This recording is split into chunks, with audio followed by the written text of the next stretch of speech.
this game, it will play a greater role in the continuing of athletic excellence. We also ask that you show your appreciation for the students who will be taking part indirectly in today's game. The cheerleaders and students who have supported their teams at home and away. These young people play an important part in their team's success.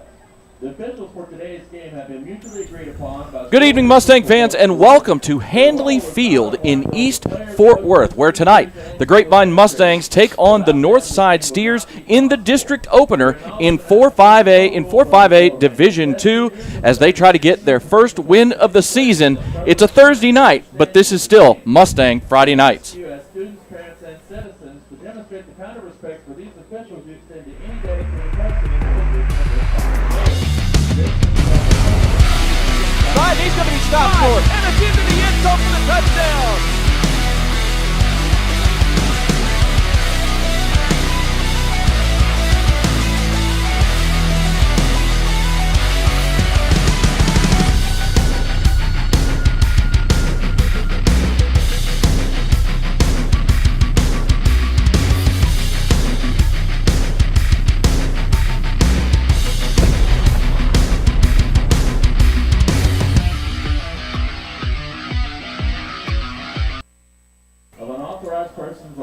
Welcome to Handley Field in East Fort Worth in the part of the Fort Worth ISD.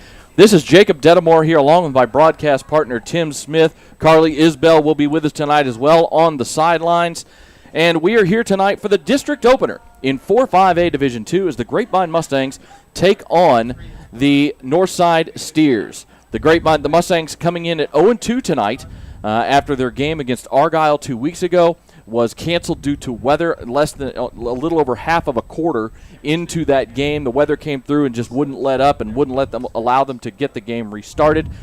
So they couldn't get it played, unfortunately. However, the Mustangs are coming into tonight, and everything, Tim, as we get ready for the start of this game, everything is starting anew in many respects. Yeah, it's a very exciting time for the Mustangs. I was at their practice on Wednesday, and the electricity was all through the air. They had a big speaker going on, a lot of music. The kids were excited. They do feel like it's a new birth for them, a new season. They have some stars back tonight, which is going to give them an injection into their offense.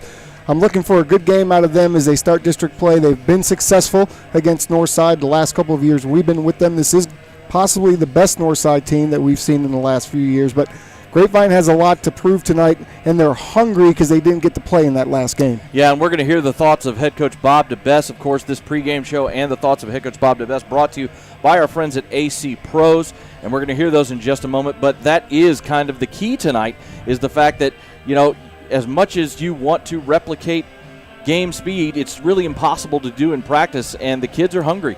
Yeah, and a couple of the kids that we talked about coming back tonight were supposed to play a little bit in that game, so that is kind of a drawback because you want to get those game reps. You've been out for the first couple weeks, and so here tonight we may see a little rust early. That wouldn't surprise me, not playing in a game, especially having that game called, but the weather's perfect. We're not going to have a rain delay tonight, so look for, as we get going in this one, for Grapevine to start to become who they are, and we'll see how far they can go in the district this year. Yeah, this is more of your typical mid to late September weather here in the DFW area. It's warm, it's humid, so this is the kind of stuff we're used to this time of year. But we're ready to get going tonight in this district opener. As we said, Northside coming in at 2-1 tonight. They've been a very solid football team so far this year, coming off of a 6-4 playoff year, having all of their playmakers returning on the offensive side of the ball, so that'll be the challenge tonight for the Grapevine defense. At this time, let's go ahead and take you to the pregame interview I did earlier this week with Grapevine head coach Bob DeBess, brought to you by our friends at AC Pros.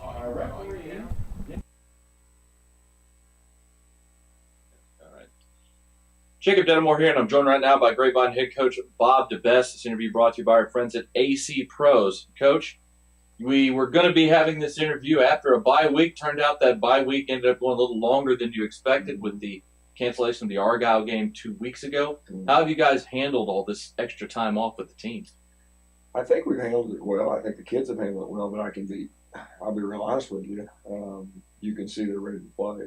I mean, they're in effect, like you said, we've had 2 open dates in a row, and that wears on me a bit, as far as practice is concerned, especially at this point in the season when they're anxious to play. So I do think that they've handled it well. I think we've handled it well as a staff as far as what we've asked the kids to do. But it's time to play. We need to get more game reps. Yeah, that's what I was going to ask you next. Was at this while it's you appreciate the time off, especially as we're about to start district play this evening.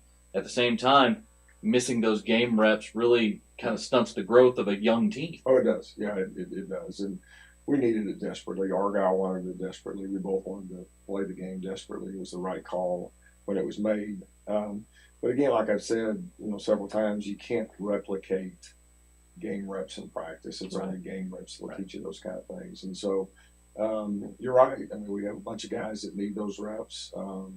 We'll get them Thursday night, thank goodness, against Northside. But it sure would have been nice going to the open date to have 3 games under our belt, especially to be able to evaluate where we're at, as a team. One of the things for your offense is you're going to get some boost back in this game against Northside. Brady Wagner was going to, as a surprise to us, was going to get to play and get some reps against Argyle a couple of weeks ago, but he is back healthy tonight. And you're also going to be getting Rondell Carradine back as a part of this offense. How does that affect what you're able to do on the field?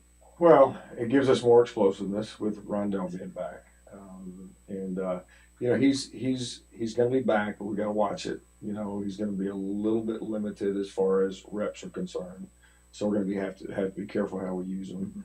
So just the explosiveness as far as his physical talent is concerned. Sharp kid, he can do a lot of things. He can line up a lot of different places. And then Brady brings a physicality to the table that we desperately need. We kind of missed that. One thing about the Argyle game that might have been a blessing in disguise, he was ready to go. He was completely ready to go. We were going to play him spot playing. Pitch count kind of thing. Kind of a pitch count thing. And that gave him one more week, to heal that thing up. So we feel much better going into the north side from a health standpoint than we are now. With the reps that Ian Hatton was able to get in the non-district schedule when you were able to play, does that also open up a few more formational things and personnel packages for you with both of them now? We thought going into the season that 12 personnel and 2 tight ends would be our best personnel, best personnel grouping. So certainly that opens up more of that 2 tight end stuff with Brady being back and invaluable reps that he's gotten. Well, now we do have the start of district play tonight against the Northside Steers. One of the fun things about high school is it really is kind of a new season. You have however many games you have in non-district, that's season 1. Now you start season 2 with essentially a clean slate. What has been your message to the guys this week? Well, just that. I mean, all of our, other than an undefeated season, all of our goals, all of our dreams, everything's still alive. We are the defending district champions, and with that means we'll have a target in our back each and every week. But everything's out there for us still. We have to find a way to put a game together in all 3 phases. We have to do that. We have to do that to get on any type of roll. And there's no time like the present to do that. Northside's a really good football team. I mean, they're 2-1 right now. They've allowed 33 points on the year, so they're playing really good defense. 3 years ago, they were 7-2. Right. The coach has come out and said that this group reminds him of that group from 3 years ago, as far as talent, overall talent, quickness, speed, athleticism, things like that. And so it'll be a good challenge for us on Thursday. Yeah, I would think it would be a good challenge for the defense. That's a Northside team coming off of a playoff appearance at 6-4 last year, and they did a lot of good things, especially offensively. That challenged the defense last year. What do you see on them in their first 3 weeks this season that you are, if not concerned about, but at the very least think will give you challenges? Yeah, well, there's a lot to be concerned about, and it starts with the quarterback, and it really starts with the backfield. They've got a backfield they all run track. They're all legitimate speed guys. They can all go at any time. So we're going to have to do a great job of being disciplined as far as defense is concerned, and we're going to have to do a great job of tackling, which we've shown at times we're not always that, we're not always as disciplined tackling as we need to be. We're certainly going to need to be that tonight against Northside. And then defensively, they present some problems because they've shown a bunch of different looks over the last 3 weeks. They've been fairly multiple. So all of a sudden you put a young offensive line up there and you're seeing multiplicity It might take us a little bit to kind of figure it out. I expect it to be, especially on the road, I expect it to be like I said, a real challenge for Grapevine. Finally, as we get into district play tonight, what are your thoughts on how Harrison has been really leading this offense? And if you had any little extra words for him as we get into the start of the second season? Well, I think for him, the words are don't try to do too much. He's done a nice job of leading as far as, carrying himself as example, verbally and things like that. But he's got to stay within himself just like everybody else has to stay within themselves. There's a saying in football that, do your 111th, do your job. And that's really all we need him to do. If he tries to do too much like anybody else, it can hurt you. And so he wants it so bad, just like a lot of them do, but he wants it so bad that sometimes he has a tendency to try to do too much or force some things. And those usually don't work out very well. And so just staying with himself and having fun and hanging loose. Those are the thoughts of head coach Bob DeBest as we get ready for the North Side Steers. We'll be back with more of the pregame show. This is Mustang Friday Night. Hi, I'm Russ Teeger. And I'm Laura Teeger. We're the proud owners of AC Pros, family-owned and operated business going on 26 years. And here's a little bit of what we do. Hi, I'm Jim Bradley. I'm a comfort specialist here at AC Pros. We are a full-service residential and light commercial HVAC company. We do sales and service for residential HVAC. We also do windows, attic efficiencies, radiant barrier installation, solar fans to make your system last longer. Today we're out here in Keller servicing one of our customers' outside units. This is Joel, our lead tech, taking care of the maintenance today. At AC Pros, we're small enough to care, but big enough to take care of business. Go Mustangs!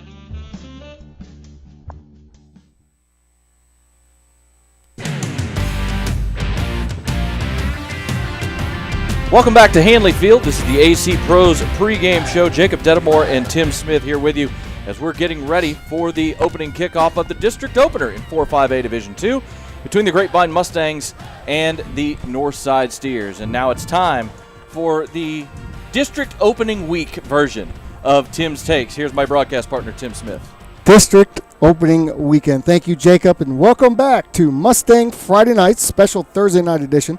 In the opener of district play here in Fort Worth, we're taking on the Northside Steers, who the Mustangs have dominated over the last few years. However, as we said earlier, this might be the best team they've seen in the last 3 years. Northside being 2-1 in the preseason, while Grapevine is 0-3, looking for that first win. No better way to get a W than to lean on that strong Grapevine defense. And tonight, that's where I'm going to focus on two brothers who are going to be in the lineup tonight, and that's the Towery brothers. Leighton Towery is the older of the two. Leighton is a senior at 6'1", 225. Playing the linebacker position, Leighton brings speed, strength, and a high level of IQ to the field each and every week. Leighton has been a leader on this defense for the last 2 seasons, and he can be seen sacking the quarterback, stuffing the running back, covering tight ends and running backs on pass routes, and he's also the deep snapper. Fair to say, Leighton is an all-around player, a leader on this team, and will be greatly missed when he graduates. Luckily for Grapevine and all of us fans, as the immortal Yoda said, there is another. We have the privilege to enjoy watching two Toweries on the field as Leighton's little brother, sophomore Cooper Towery, has worked his way into the lineup. At 5'10", 170 pounds, Cooper may not be as big as his older brother just yet, but he sure is active. This year we found ourselves in the booth calling Leighton for a big play, and moments later Cooper gets his name called, and making play after play, it's almost as if the two of them are trying to outdo one another on every snap, and that's a nightmare for opposing offenses. Leighton may be on his way to college and ending his Grapevine career, but Cooper is just getting started. And I know Grapevine is excited to have another Towery for the next few years to help anchor this defense. In the first 3 weeks, Cooper has been flying around the field, showing his IQ and diagnosing plays quickly, flying to the football. You can expect to hear his name causing havoc for opposing offenses for the next few years. I had the chance to speak with the Towery brothers at practice this week, and I'm going to share some of that throughout the game. The Towery family has a rich history of football, with the father playing in college on the offensive line. Right now, there's 2 younger sisters in the family. The kids are in the same room, the brothers are. They study together, they watch film together, and now they get to hunt offensive players together. I really enjoyed meeting them, Jacob, and I can't wait to see their impact tonight. Well, and I can't wait to see them either. Thank you, Tim, for this week's edition of Tim's Takes. Thank you very much, sir. Thank you. As the lovely people here at Fort Worth ISD at Handley Field just gave us a little bit of water. We always appreciate We that. love water. We do. The teams are about ready to come on the field. The captains for Northside are out ready to do the coin toss. The Grapevine captains will be with us momentarily tonight for Northside. Their captains are number 2, Ralph Triana, number 10, Adrian Rojas, number 13, Joe Ramos, and number 25, Isaiah Ibarra for the coin flip. The Grapevine Mustangs tonight are going to be in their Stormtrooper look tonight with the all-whites, which I'm a fan of that look. It's a very clean look as the teams are now coming on the field. Icy white. Yes, it is. Is I what we love call it. that, Jacob. But what I'm interested tonight is to see how this Grapevine offense attacks, because we addressed it with Coach DeBess in the pregame interview. The Mustangs are getting back 2 very big parts of their offense at the skill position tonight, as senior tight end number 22 Brady Wagner returns for the first. Well, he was ready to play against Argyle a couple of weeks ago, but he is back tonight for sure. And also number 21, the biggest playmaker of their offense, Rondale Carradine. And the Grapevine Mustangs are out on the field. The captains are lining up. And tonight it's number 3, Darion Burns, number 43, Bradley Stanier. You've got, let's see who else is over there. Number 21, Rondale Carradine, lining up as a captain tonight. Number 64, Ryan Knight, the other captain, as the teams go out to midfield for the coin toss. But as the Northside Steers come onto the field now, Rondale Carradine is the most explosive player on this offense, and it's very clear that they've missed him in the first 2 games, both being used as a wide receiver and a running back. But Brady Wagner, I think, has been missed as well. He brings, as a tight end, he brings a physicality to that position that they were missing. I think he's going to be able to help in both the run game and the pass game, having him back on the field tonight. No question, and nobody is happier to have those 2 players back than Harrison Hackbarth. It says the quarterback, you want your big tight end who is going to go to a D1 school in all likelihood, and then Carradine. It gives you that speed factor that they just haven't quite had. They've had some great play from the running back position. Now Carradine, as we know, he's going to play some receiver. He's going to go into the backfield. In fact, I heard them call a play this week called Carradine, so you can expect him to get the ball often. The thing about Rondale is his explosive playmaking ability means he's a guy that opposing defenses have to identify anytime he's on the field. Yes. And what that can do is that can open up some things for other guys in formations and in different plays in this option style offense that they run. I think his presence on the field can help DeMontrez Dunn and Connor Bell even be more effective than they have been so far. It is. It's going to take at least one player out of the box, because you have to play over the top when Carradine's in there. Now he's going to be in the slot quite a bit. That's going to open up some big run lanes, and tonight you might be able to see Grapevine open things up just a little bit. Grapevine won the toss, and they have elected to receive tonight, so that offense will be on the field first. But for the Grapevine defense, also, they're going to have a challenge tonight trying to control this spread option offense that Northside likes to run, and it is led by their senior starting quarterback, Kevin Ortega, number 8, and their primary runner, number 7, DeAndre Montgomery, who's listed as a wide receiver, and he is their number 2 target in the passing game when they do choose to pass, but he is the guy in the backfield with Ortega. Yeah, they don't throw a lot. When they do, they're awfully productive with it, because what they do is they get the teams to come down into the box. They get them to crowd that line of scrimmage. Tonight, the linebackers and that D-line are going to have to fill gaps on that run zone, not get out of position. Major Heck's going to have a huge game tonight. So let's go down to the field now to our PA announcer for our national anthem. Ladies and gentlemen, please stand and direct your attention to the center of the field as the colors are being presented by the ROTC Color Guard of Northside High School. The members of the Color Guard are Cadet Command Sergeant Major Samantha Ontiveros, Cadet Colonel Vanessa Perez, Cadet Second Lieutenant Jacqueline Vendel, and Cadet Private Gabriela Chazaretta. To honor America and Americans around the world, Brooke Perez and Alexis Gonzalez from the Northside Choir will perform our national anthem.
Fantastic job by two members of the Northside High School Choir.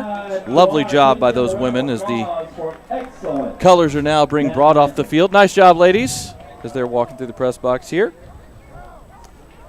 And we are going to be ready to get things underway here from Handley Field, just off of 820 in East Fort Worth, just south of I-30 if you want, on Craig Street. If you are feeling like coming out, and if we got Grapevine fans listening that are on their way here, not 100% sure where Handley Field is.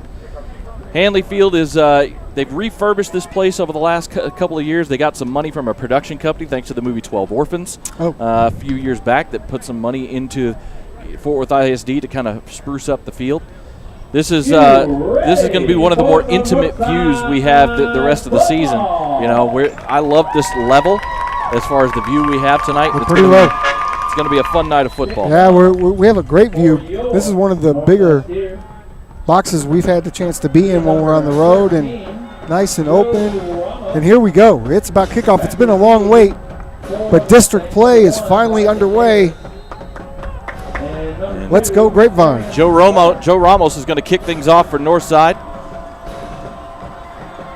And it's a high, short pooch kick as he got underneath that. Fielded on a bounce up the middle to the 35 and across the 35. Nice return of about 12 yards by one of the upbacks. We're trying to see who that was. That was Major Hecht, number 6, who picked that up off a bounce and returned it out to the 36-yard line where the Mustangs will take over 1st and 10. Your starters for the Grapevine Mustangs at quarterback, the senior number 14, Harrison Hackbarth. Your two primary running backs are seniors Demontres Dunn, number 4, and number 24, Connor Bell. At wide receiver, number 10, Will Matheny, and number 2, Darius Burns. Your starting slot is number 5, Mason Tatum. Your starting tight end tonight is number 29, Ian Hatton, excuse me. Right off the bat, Wagner is in the game as well as Carradine. Yeah, Wagner is in with Carradine tonight to start. It's a handoff to Dunn. He's going around the left side, trying to get the corner, and he gets dragged down at about the 39-yard line. It'll be a gain of 3 yards on first down. You're right, here. You had Carradine, number 21, the senior, back out there along with number 22, Brady Wagner, as they're getting the start tonight. Yeah, they just ran a simple little misdirection. Not a bad way to start tonight. Would get a couple positive yards. Your starting line we'll give you here in just a moment. Obviously, the captain, number 64, Ryan Knight at left tackle. Sophomore Hunter Caudle, number 55, at right tackle. Excuse me. 2nd and 7 for the Mustangs. Carradine comes in motion.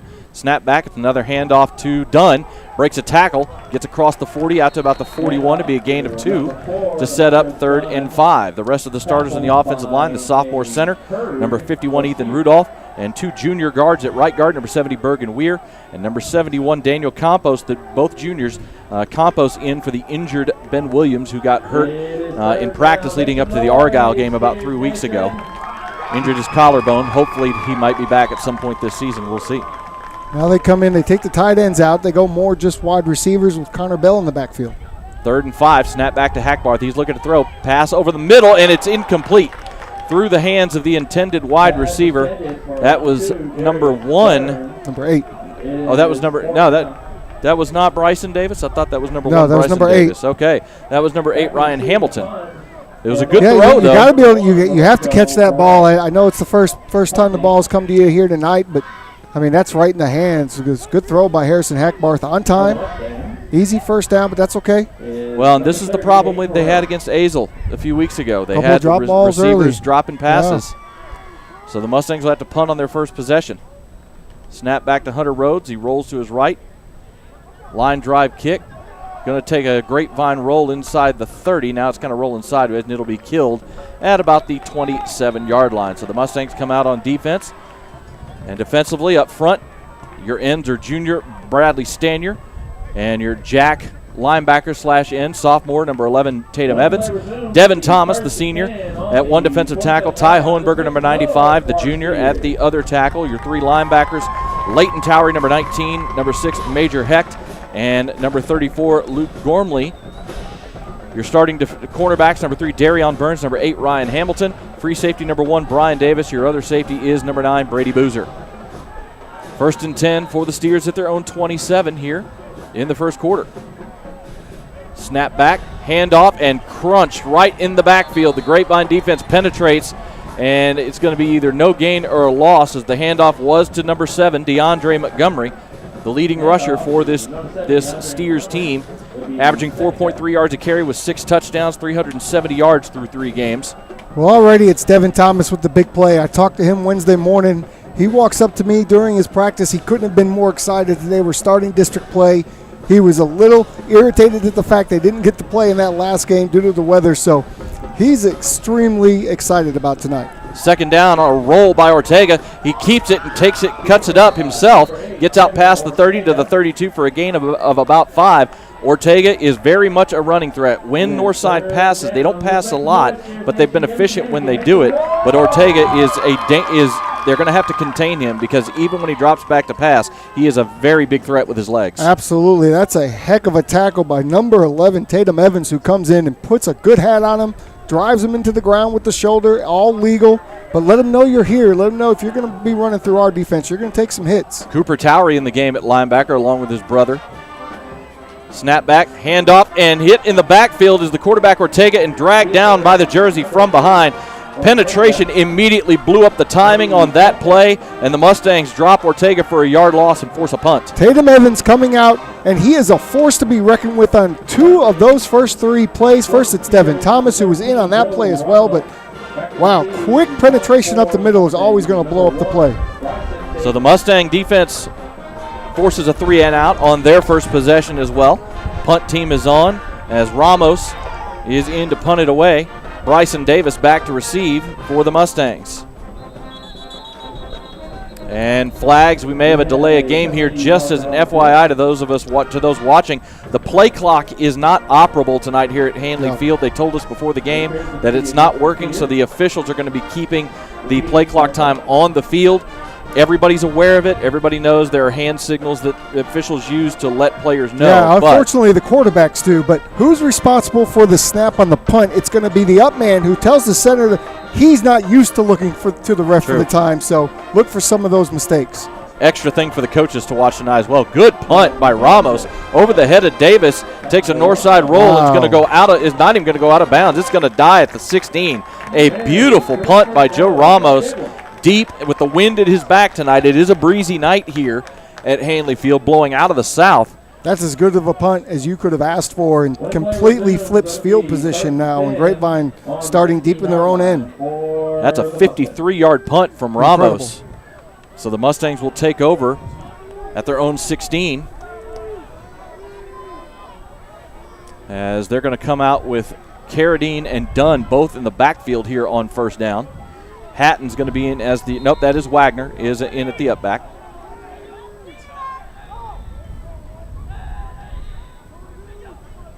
Snap back, speed option, pitch to Carradine, and here comes the speed. Up the sideline. He's got the corner. He's up the sideline to midfield, to the 40, to the 30, to the 20, to the 10, into the house. Rondale Carradine on his first touch of the season goes 84 yards for a Grapevine touchdown. And Jacob, I think that was the play. That was Carradine. I saw them working on that this week. No question that they're going to get the ball in his hands. First carry goes off the left side for a touchdown. Darius Burns, number 2, can't even tell you what a great block he made on the edge. He drove his corner all the way down the field. We talked about this a few weeks ago. Wide receivers, offensive line blocks for first downs. Wide receivers block for touchdowns. And that's what we saw. Way to go, Rondell. Welcome back to the Mustang family. Hayden Rhodes lines up the extra point. The kick is up, and the kick is good. 8:04 to go in the first quarter. The Mustangs strike first. They lead 7-0. You are watching Mustang Friday Nights, presented by Tradio and Champion Sports Radio.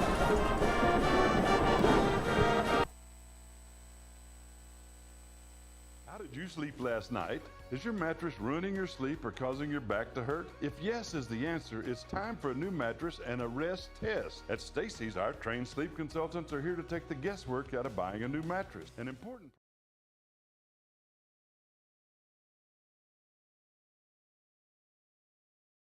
Classic Chevrolet and Grapevine.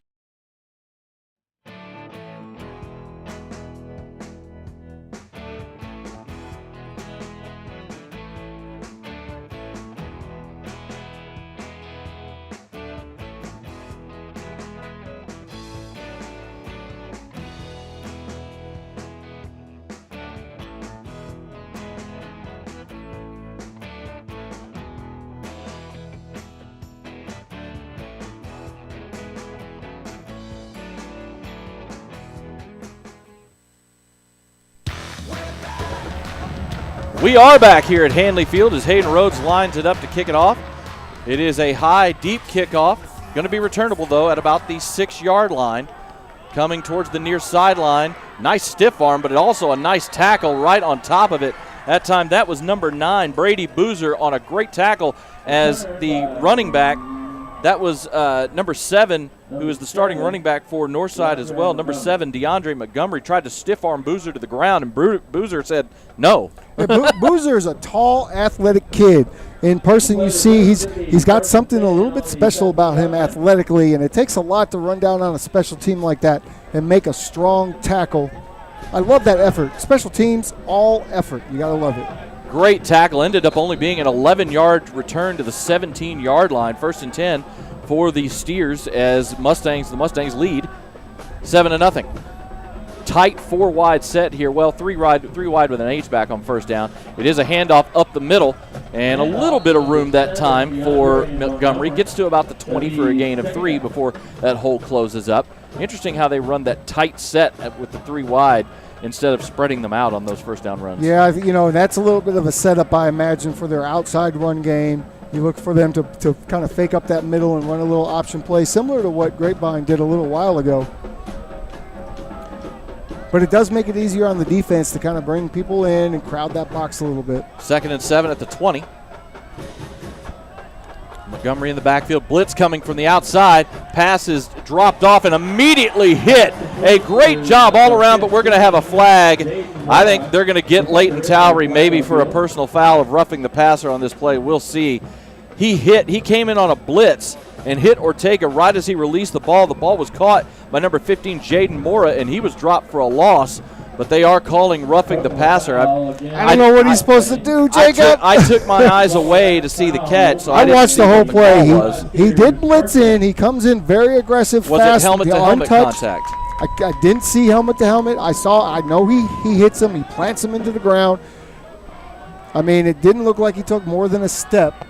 I didn't think the hit was late. I just wonder if there was helmet-to-helmet contact. Could have been. We don't get to hear what the referee said, so unfortunate.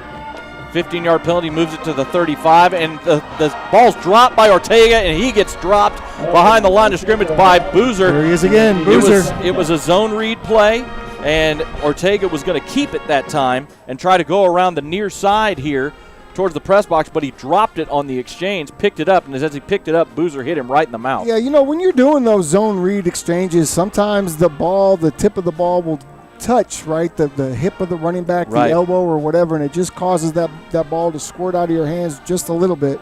Loss of 3 on the play. Great hit by Boozer. 2nd and 13 now for the Steers. Ortega, he hands it off this time, coming around the near side. Not a lot of room. Going to get just past the original line of scrimmage is Montgomery on the handoff. They're going to mark him. They're going to say he stepped out at the 34, so it's only a gain of 2 yards.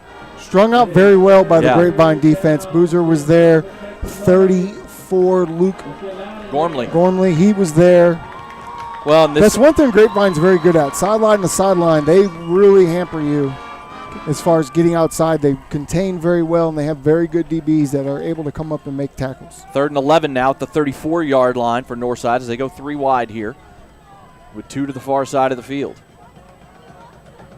Ortega, half roll to his right, fires one out to the far side. Pass is caught, but Boozer is right there. That was either Boozer or Hamilton. Right there, that was Ryan Hamilton who was right there on top of the wide receiver, number 1, Lorenzo Perez, and hits him as soon as he catches it and stops him for only a 2-yard gain. When they do throw, Perez has been the number 1 target for Ortega. 15 catches, 131 yards on the season, and 2 touchdowns through 3 games. Yeah, interesting that they went that way. They had 2 receivers over there, but Grapevine had 4 DBs on that side of the field. Meanwhile, you had one-on-one coverage on the backside, but you go to that guy, Grapevine knows where you're going to go, and they were ready for it. Well, that was a great job, not only by Hamilton, but by Major Hecht as well to help clean it up. And the Grapevine defense, after the penalty, forces a punt. Ramos had a 53-yarder his last time. Snap rolls back to him, and he's going to get away and get the punt off. Great job. Boy, another great punt. I tell you what, I'm going to give a tip of the cap to Ramos right there because the snap rolled back to him. He picked it up, dodged a defender, and then still got the punt away. and another good punt away from the returner, Bryson Davis, and he got another great roll all the way down to the 16-yard line. Yeah, really athletic play by the punter to not get tackled back there. I think, maybe Grapevine's a little shocked that he hadn't punted the ball yet, so one of those crazy type of plays, but he gets a heck of a punt off so far. I mean, he's the player of the game for the Steers tonight. 48 yards on that punt after the roll, and so the Mustangs over 100 once yards again, in punt yards already. Wow. That was just a great individual effort by Ramos on that play. Absolutely, sure was. Because I thought for all the world he was going to get tackled behind the line. Should have. 1st and 10 at the 16 for the Mustangs. Snap back is going to be a handoff to Dunn. Yes, that is Dunn. He breaks a couple of tackles, gets all the way out to the 30. Ball comes loose, but they said he was down as it popped out. But Grapevine covered it anyway. Nice heads-up job by Ian Hatton right there, as he was right on the spot to recover that just in case. But a great run by DeMontrez Dunn on 1st down, 13 yards out to the 29. We talk about Wagner coming back tonight, but Ian Hatton, he's done a great job standing in and being that tight end, and now he's made it so you can't take him off the field. So he's going to continue to play throughout the year because he's done such a good job standing up. And I think what we're going to see a lot more of is we're going to see a lot more usage of 12 personnel by this offense now that Wagner's back. Absolutely. 1st and 10 for the Mustangs at their 29. Hand off to Connor Bell this time. He runs through one tackler and then gets brought down by the Steers defense after a gain of about 3 yards that time. On the tackle was Adrian Rojas, the 5'10 junior, and one of the captains tonight. Yeah, so they hit him with the speed on the corner. Then they come back. They want to see what they can get done with that interior run game. Now you're in, let's see, 2nd and long. Yeah, 2nd and 8. They marked him at the 31, said his knee went down there. I'll be honest with you, I'm not a fan of how high school officials mark spots. I think a lot of times they get it wrong by about a yard. That was Jacob, everybody, that said that. I've seen enough of these. They're going to go 4 wide here on 2nd down is Grapevine, as Wagner's in the game along with Hatton, so they spread everybody out wide out of 12 personnel. Little wide receiver screen, caught, and bye-bye. Rondell Carradine's got it again. He's up the sideline, and no one's going to catch him, folks. 69 yards to the house. They came out in 12 personnel and split out Wagner and Hatton wide in a 4-wide set on each side and just threw a bubble screen. Hatton got the block on the far side, and Carradine was gone. Yeah, I mean, when you spread out, throw the smoke screen like that, you get that block, and it's easy to run. We're going to call him bye-bye Carradine because every time he gets the ball, it's bye-bye, see you later to the end zone. Welcome back, Carradine. Two touches, 2 touchdowns. Could be a big night for him. What do you think? It's already been a big night for Rondell as Hayden Rhodes is lining up to kick the extra point. Snap is down. The kick is up. And the kick is good. 4:16 to go here in the first quarter. The Mustangs are up 14-0 over the north side. Steers will be back. This is Mustang Friday Night, presented by Tradio and Champion Sports Radio.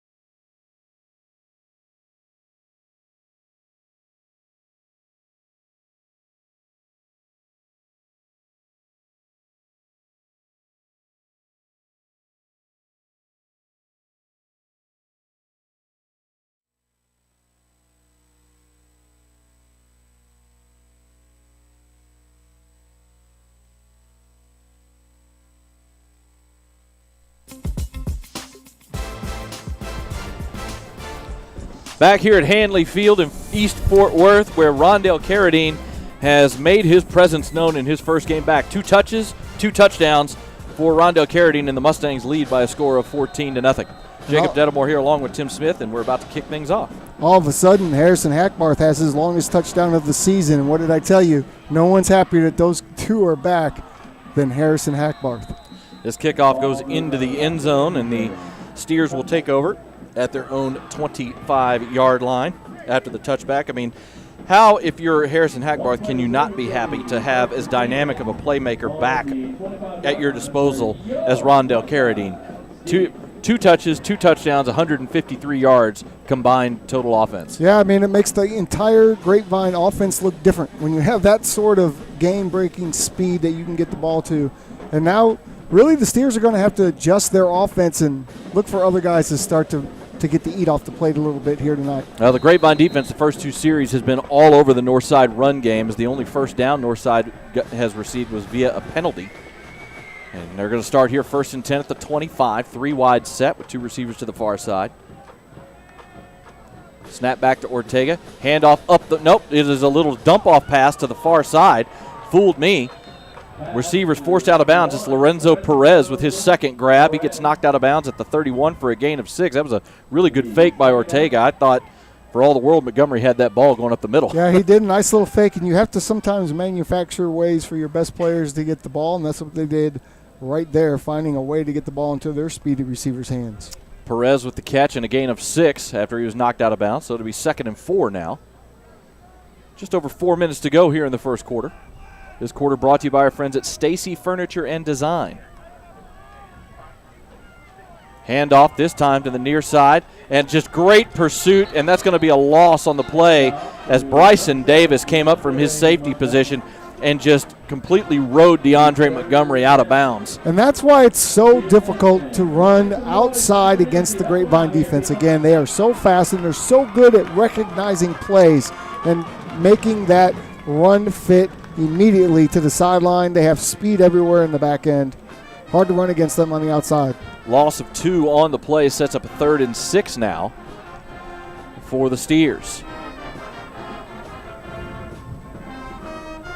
Try to get you some starters for this Northside offense as we go here. We didn't have a too deep for them tonight.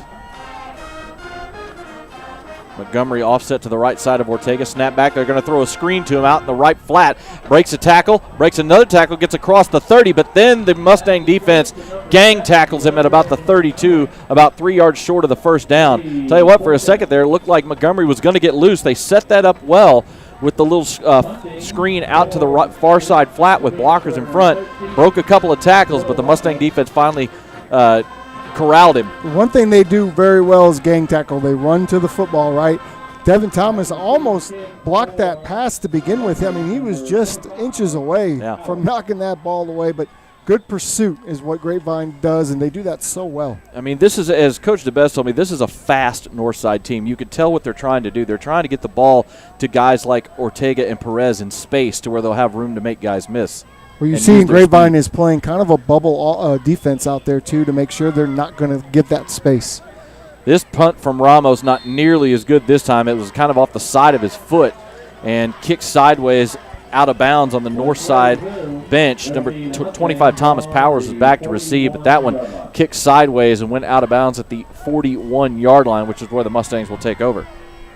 Yeah, good field position here. Now, I mean, you're at the point, if you're Grapevine offense, you can pretty much start to do anything that you want, or you start to feel that way. We'll see if they can get some play action moving here with the way their run game has been.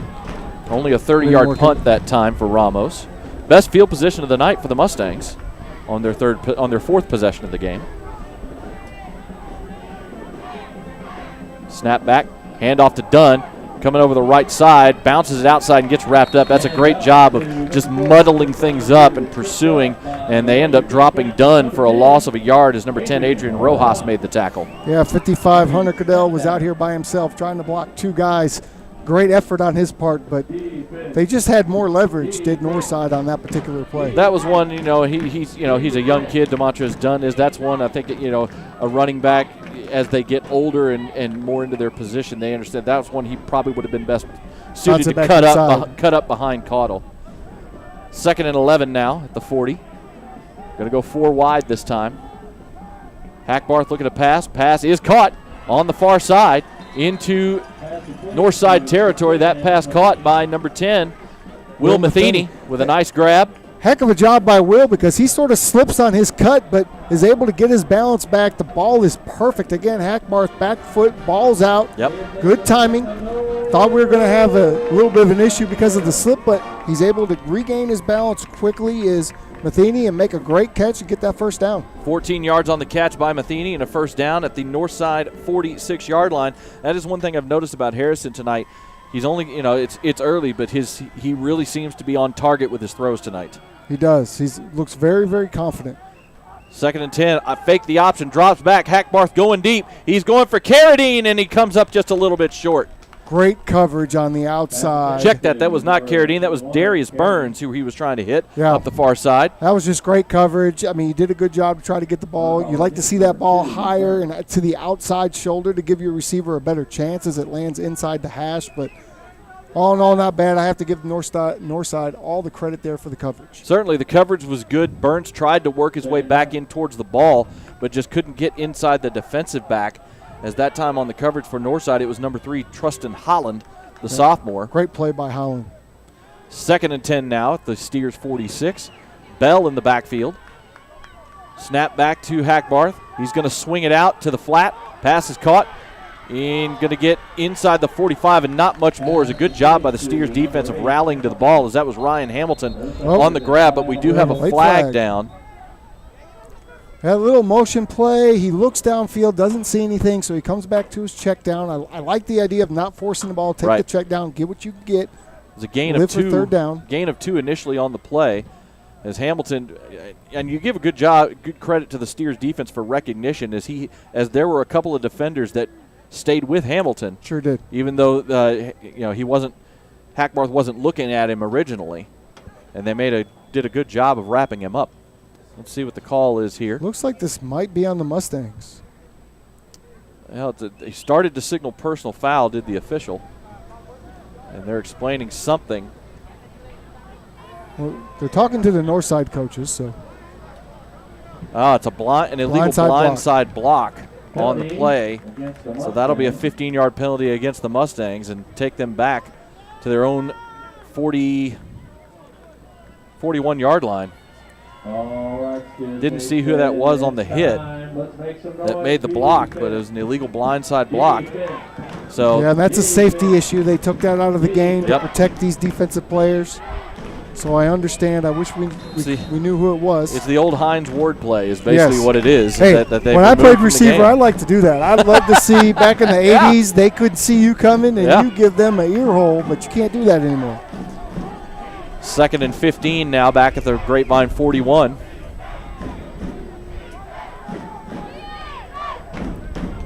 Snap back. Handoff up the middle and room to run. Dunn's in the open field. Inside the 40. Cuts inside the 30. Inside the 20. Inside the 10. He's going for the pylon. Touchdown. Grapevine. Demontrez Dunn finds room up the middle and then outruns the Northside defense into the end zone. 59 yards and a score. And one of his longest runs of the year. What a cutback, right? He sees. Now, this is what Grapevine is doing. They're running up the middle. They're trying to get some yards to make third down a little easier. And the Red Sea's open. Dunn makes that cut to make the safety miss. Accelerates. You could see him downshift. Take off. Touchdown. Well, this is the play. This is the night of big plays, Jacob. Oh, I'm telling you, that's the best run we've seen from Demontrez all year. And the move he put on that deep safety was fantastic to get himself into the end zone. It's only the first quarter. I'm so tired. The extra point is up and good. Only 5 seconds left to go here in the first quarter. Let's go ahead and keep it here because we're so close to the end of the quarter. But man, Demontrez Dunn, like you said, saw that hole and hit it immediately. That's one thing we've noticed about Demontrez this year is when he sees that hole, he accelerates into it, and he was at the second level in a heartbeat. Yeah, he looked around kind of shocked that nobody had touched him, and then just hit the second gear, made the little shifty move on the safety. He had Burns running down behind him with his arms up saying touchdown, touchdown. So everybody hit the Nas. He sure did. I'll tell you what, Vin Diesel would have been happy with that. Fast and Furious family. But yeah, I mean, I really, he got into that second level, and he got down to the 30. The safety was there. He made that move he made on the safety to get himself free. I mean, he really almost didn't lose stride on that. Didn't really have to. It was basically just a one-cut move. It was like a Shakira. Yeah. Hips don't lie type of thing. Like we know he's a dancer. That's what we know.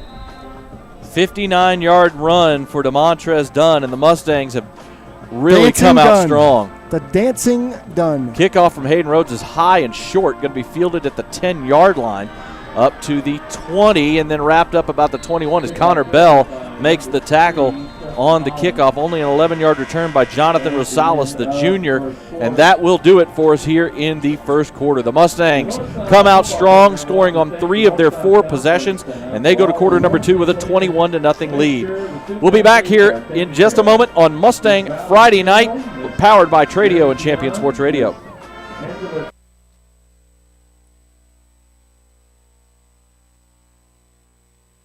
Compass Church is for you.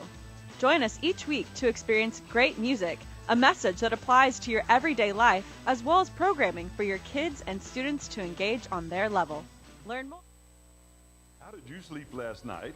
Is your mattress ruining your sleep or causing your back to hurt? If yes is the answer, it's time for a new mattress and a rest test. At Stacy's, our trained sleep consultants are here to take the guesswork out of buying a new mattress. An important purchase like this shouldn't be made online or shipped to you without a rest test. We have so many options and prices to choose from. Let us help you select the perfect mattress so you'll sleep better tonight.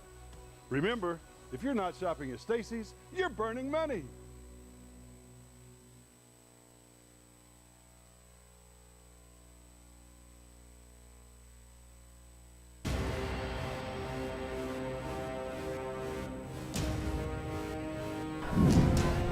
Back for quarter number 2 here at Handley Field with the Mustangs leading 21-0. And the Steers start this possession at their own 21, 1st and 10. Flags down right at the snap. Pass is caught and nowhere to go for Northside as that pass was sniffed out, trying to get it to Montgomery in the flat. Mustangs drop him for a big loss, but we'll see what the flags are. Both side judges. And it's going to be offsides against the Mustangs. Somebody lined up in the neutral zone.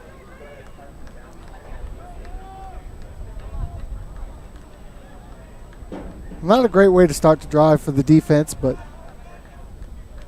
that's about the most yards that Northside has had tonight. Well, the personal foul has been next to the personal foul. Next to the personal foul, sure. Penalties. Going to assume somebody lined up in the neutral zone on that as flags came out immediately at the start of the play. Yeah, because no one had moved across, no one jumped across the line. So 1st and 5 now at the 26 for Northside. Snap back.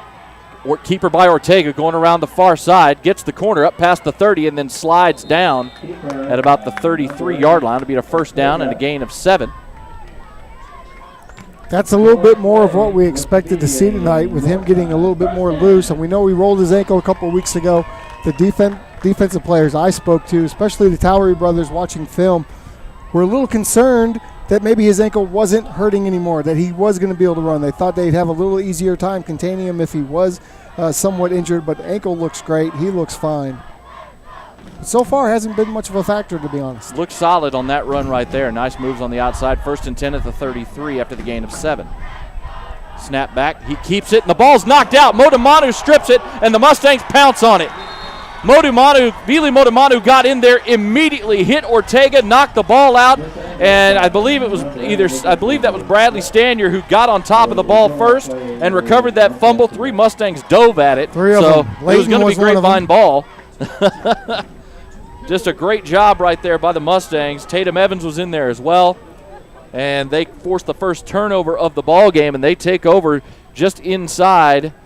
Well, right about the Northside 24-yard line, already up 21-0. Once again, their best field position of the evening, much like their second drive, but Grapevine's always been really good at scoring off turnovers. 1st and 10 for the Mustangs, trying to really blow this game open here in the first half. Snap back to Hackbarth, handoff, no, it's a pitch to Dunn. Nicely played by Northside. Dunn's trying to find somewhere to go, and he's just in jail, and he's going to get dropped for a big loss back at the 33-yard line. Give the Northside defense credit. They played that little fake up the middle to Bell and the option so well, and just nowhere to run for DeMontrez Dunn. They had that diagnosed from the start, but what I like is at the end of that play, your quarterback, Harrison Hackbarth, is coming in to make a block on somebody, trying to save his running back. I love that effort. Loss of 10 on the play. And so that really sets the Mustangs back. 2nd and 20 now at the 34. Bell and Dunn in the backfield. Here comes Carradine in motion. Snap back. It's going to be a handoff to Dunn. And he's got the corner inside the 30. Bouncing inside, breaking a tackle inside the 25, and gets pretty much all that 10 yards back down to the 24. Nice run by DeMontrez again, and good blocking on the outside as well. Well, you see what the effect of Carradine has had on this defense now. He comes in motion. He goes out like he could get a pitch, and the linebackers go with him. That leaves a nice hole right up that middle for Dunn to get through. He makes a couple nice cuts, some good blocking downfield. Now you have a third and manageable considering where you were. Manageable-ish compared to where you were. Yeah. Compared to where you were. 3rd and 10 back at the 24. The original line of scrimmage. They're going to spread them out here on 3rd down. 4 wide set. Snap is dropped, but Hackbarth picks it up. He's rolling to his right looking for a receiver. Fires a pass. It is caught by Wagner, and just not much to go. He's going to get about 2 or 3 yards on this play as he got hit right as he caught that ball. Wagner's first catch of the night and of the season. You know what's huge about that? They kept themselves in field goal position. That's the big thing about that. Yes, you didn't get the first down, but a heads-up play by the quarterback, getting the ball, rolling out, getting himself some space, getting the ball to your big tight end, it keeps you in field goal position. Huge play by Harrison there. Yeah, and a really nice job by Harrison. Really a poor spot that time. They gave him no credit for forward progress. That's true. He definitely had 2 or 3 yards. He caught that ball about the 21-yard line and got driven back. It took 6 guys to tackle him. 40-yard field goal for Rhodes. The snap is down. The kick is on the way. Plenty of distance, and it is good. Harrison Rhodes comes up with a 40-yard boot. So the Mustangs get points on the turnover, and they now lead 24-0. 8:28 to go here in the first half. This is Mustang Friday Night this quarter, brought to you by our friends at Compass Church, and this is Mustang Friday Night.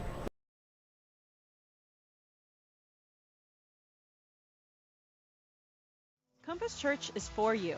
Join us each Sleep last night. Is your mattress ruining your sleep or causing your back to hurt? If yes is the answer, it's time for a new mattress and a rest test. At Stacy's, our trained sleep consultants are here to take the guesswork out of buying a new mattress. An important purchase like this shouldn't be made online or shipped to you without a rest test. We have so many options and prices to choose from. Let us help you select the perfect mattress so you'll sleep better tonight. Remember, if you're not shopping at Stacy's, you're burning money.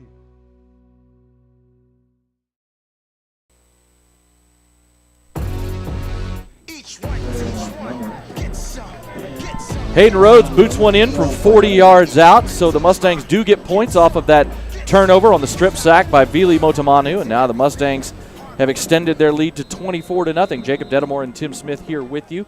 Trey Bell, our executive producer, here on the broadcast from Handley Field. We'll have Carly Isbell down on the sidelines during the broadcast. This kickoff is high and deep and towards the corner, but it will make it into the end zone. Another touchback for Hayden Rhodes as he booted that one into the night, and the Steers will take over now at their own 25-yard line. I'll tell you what, tip of the cap to the Northside defense on that last possession on quick change after the turnover on first down. They come back out and they force basically a 3-and-out for the field goal attempt and don't give the Mustangs anything. Nothing for the Mustangs on that. A little self-inflicted, but Northside certainly played a little bit better defense on that particular series. Good job by Grapevine to keep themselves in field goal position, still taking advantage of the turnover. And Rhodes, of course, we know he's got that monster leg. He's got the leg. He definitely has the leg strength. That one was good by a lot from 40 yards out. So tight formation here on first down for Northside. 3 wide set with an H-back.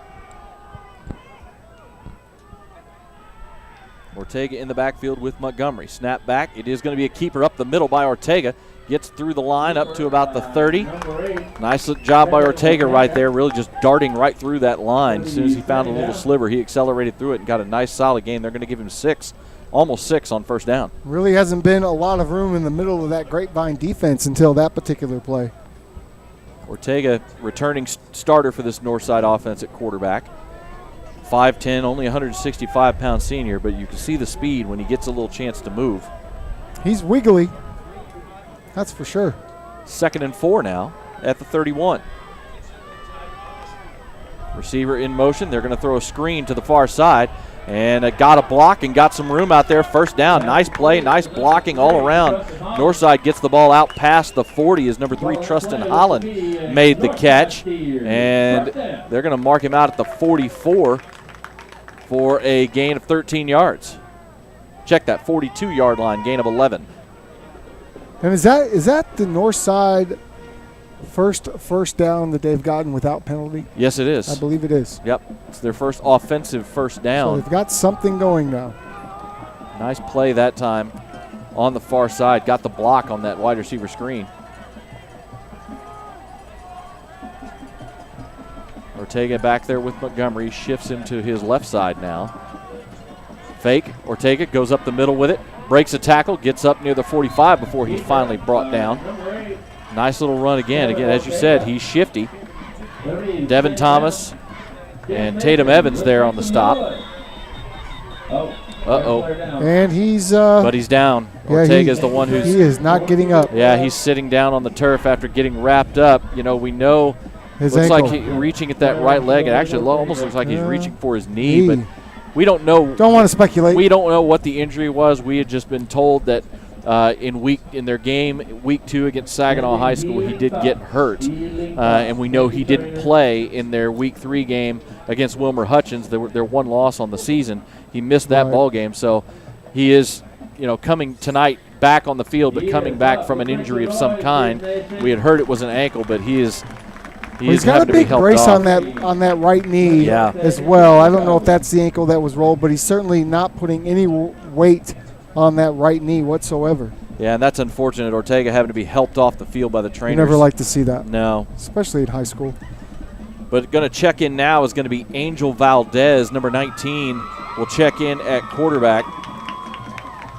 I believe it will be Angel Valdez. I don't see 19 out there. No, it's not. It's not Angel Valdez right now. They're going with Lorenzo Perez. They may be running some Wildcat here with Perez and Montgomery as the leading receiver. Lorenzo Perez is going to take this shotgun snap. Okay. So you put your best athlete at quarterback. 2nd and 7. Perez keeps it on the zone read and gets the corner and is going to get a first down. I'll tell you what, the Grapevine defense keyed on Montgomery that time and didn't key on Perez. He pulled that ball out and got the corner into Grapevine territory. We'll see where they mark. Oh, but we have a penalty. We do. Devin Thomas tackled the lineman and the running back. I just want everyone to know what Devin Thomas just did, even though no one will see it. And it was a holding penalty on the play. I would bet that was the guy that was trying to block Devin Thomas, number 79. Maybe, and I'm trying to see where they're going to mark this from. If it's going to be okay, it was a penalty from the line of scrimmage. I thought maybe it was a downfield hold, but they are, and it was. They're marking it from the 50, so it was a downfield hold by one of the outside players. So ends up being a loss of 5, so it'll still be 2nd down and 12 now instead of 2nd and 7, as the penalty was marked off from midfield. Perez still in at quarterback right now for this possession with Montgomery in the backfield. Snap back, handoff, and this time he gives the ball to Montgomery, and Devin Thomas did what he did the previous play and just blasted Montgomery in the backfield for a loss of 5 back to the 35. Now, I don't think Devin is worried one lick about a play fake. I think he is going to tackle the running back regardless. I mean, you got to block him. You got to block 99. You got to know where he is at all times. He told me he was going to have a big game tonight, and so far he is doing just that. Based on the numbers that we were looking at coming into this game, we know that when Ortega went out, Valdez did play. Maybe he just played last week in the game against Wilmer Hutchins. But Valdez, we've seen him on the sidelines. He's a big, tall, stocky kid. I don't think he's near the running threat that maybe Northside relies on for their offense. 3rd and long now, handoff. Nope, it's kept by Perez on the zone read. Makes a nice spin move, gets a few yards, but well short of the first down. Going to get about 3, maybe 4 yards on that zone read keeper. If Perez is out there at quarterback, you would think that if you're the Grapevine defense, you're like, okay, man up everybody, man up the receivers, everyone else attack the run. Yeah, I'm gonna put somebody like a Devin. I'm gonna tell Devin Thomas, hey, you tackle the running back regardless. I'm gonna tell Leighton or somebody else, you've got the quarterback no matter what. I mean, we know he's going to keep the ball at least 50% of the time. He's their best athlete. There's no one to throw him the ball now, so he's going to feel like he has to do it himself. And I think until you see another bad snap, rolls back, and this time Ramos is going to get dropped. That time he couldn't avoid the Grapevine defenders coming in on the rush. He tried, and that was number 34, Luke Gormley, on the tackle. Twice. 2 big plays here tonight. Second time we've seen a snap on a punt roll back to Ramos. The first time he dodged a defender and got the punt away. This time he couldn't, and he's dropped back at the 30 for a loss of 5, and that's where the Mustangs will take over. And in a game like this, those little mistakes, when you're already down 24-0, you're giving an offense that is rolling really good field position, those mistakes just mount. Mustangs really trying to put some distance. Carradine comes in motion, snap back, hand off to Bell at the middle. He's got room. He's inside the 25, the 20, breaking, trying to break a tackle. Northside's trying to strip the ball out, so Bell did a great job covering it up right there. He sure did. And he went down, but not before he gained about 11 yards on that carry. Nice hole opened up in the middle. Bell shot right through it, and as soon as he felt that defender grabbing at the ball, he just wrapped it up and went down. Yeah, Connor's so good at running in between the tackles. Yeah. Usually giving out punishment at the end of the play. That time he had to be more smart about it and kind of cover up that ball because no one wants to get run over, so they're just they just start grabbing at the football. 11-yard run to the 19 by Connor Bell. He's still in there in the backfield on 1st and 10. Snap back, play action, screen to Carradine. Blocks are there. He's inside the 10, 5, touchdown. Bye-bye, Carradine. Great blocking on the outside that time as Brady Wagner, number 22, and number 10, Will Matheny, got the blocks on the screen to Carradine, and he went into the end zone untouched. Well, the numbers say it. 3 touches, 3 touchdowns. Connor even went out there to make a block, by the way. He didn't go inside like the play was designed because the outside receiver made such a good block that he just made that little cut down the sidelines. Bye-bye, Carradine. I'm getting him a T-shirt next week. Bye-bye, Carradine. 3 touches, 3 touchdowns for Rondell Carradine in his first game this season. Hayden Rhodes on for the extra point. The kick is up, and the kick is good. So 2 turnovers by the Mustang defense. Well, 1 turnover, and I guess you could call it a 4th down stop on the punt. But the Mustangs take advantage of both short fields. They now lead 31-0 with 4:46 to go here in the first half. We'll be back in just a moment. This is Mustang Friday Night.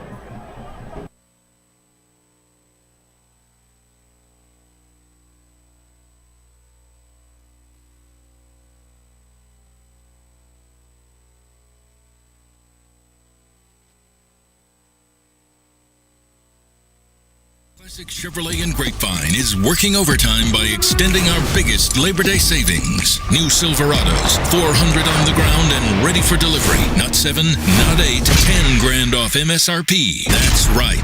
Our best offers of the year don't take a holiday. New Silverados, 10 grand off. The #1 Chevy dealer in the nation. 63 acres of holiday savings. Get 10 grand off new Silverados before they're sold. This is Texas. This is classic.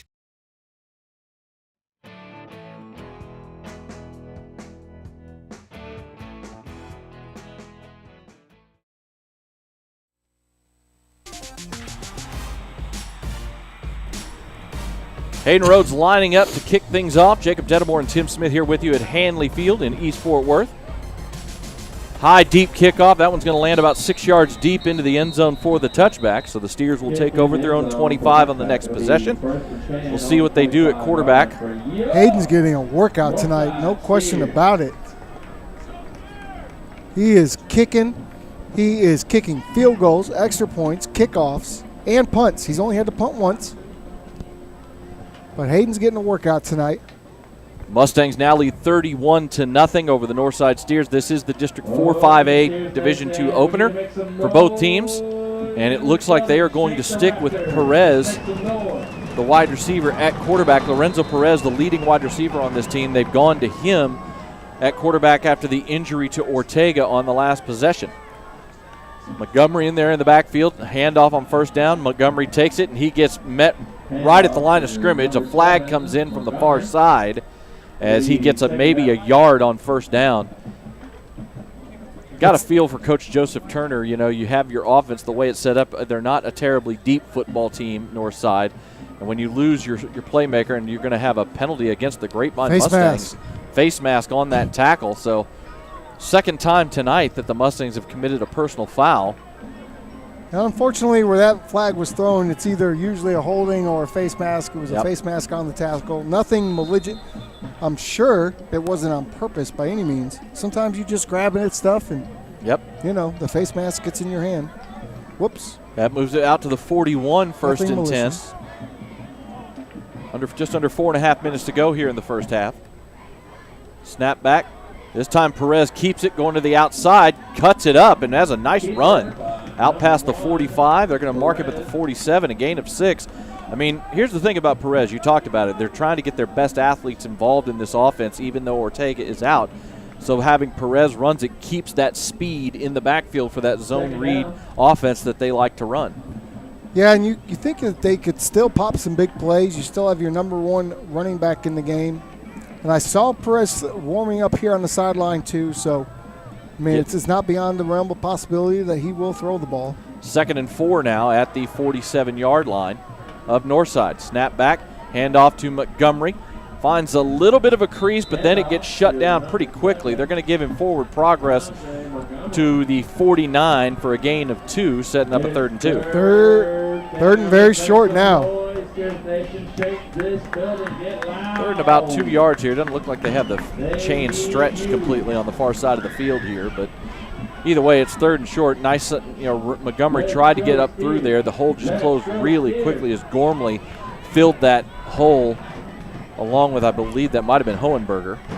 Gormley's having a heck of a night. 3rd and short here for the Steers. Snap back, handoff, and blasted in the backfield. Ball's on the ground as Montgomery got absolutely plastered that time. That was Leighton Towery, I think, who came in on the hit. Yeah, Leighton comes up on the edge late. I don't think they ever saw him as he comes up on the edge, and he just comes untouched. I mean, he hit the running back so hard, right in the chest, perfect form tackle. Exactly right as he how received the to ball, do it. yeah. That ball squirts out, and I don't even they were know. lucky to get it back. I don't even know if Montgomery had a chance to even put that ball away when he got hit. And he sat on the field and thought about it for a minute afterwards. It was a loss of 4 on the play as Northside was able to cover the fumble. And now we're going to have a timeout by the Northside coaching staff as maybe the play clock may have been running out again. So it's going to be 4th and about 6 here from their own 45-yard line.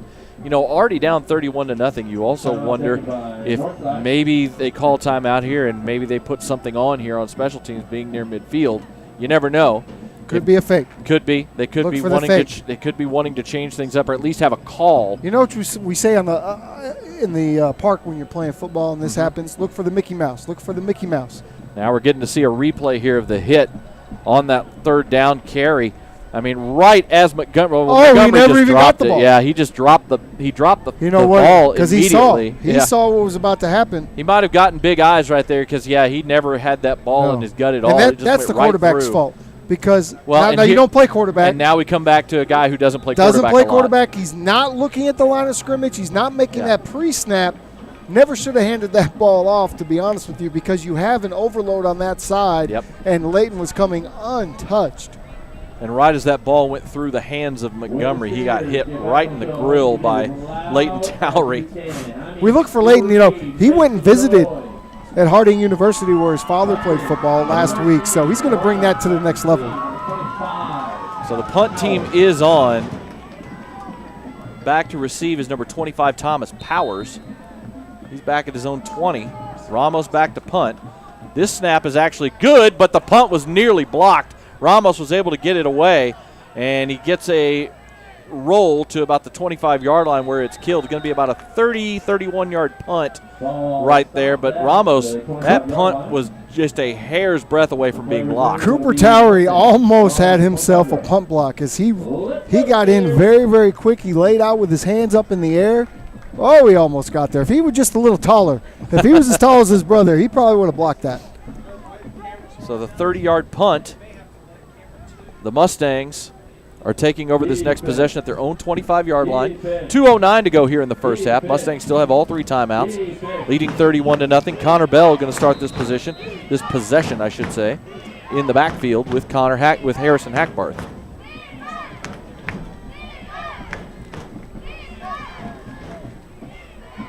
Shotgun snap back. It's a handoff to Bell. He's going to bounce it out to the near side, trying to find the corner. Gets it up past the 30 to the 35 and finally dragged out of bounds at about the 36-yard line.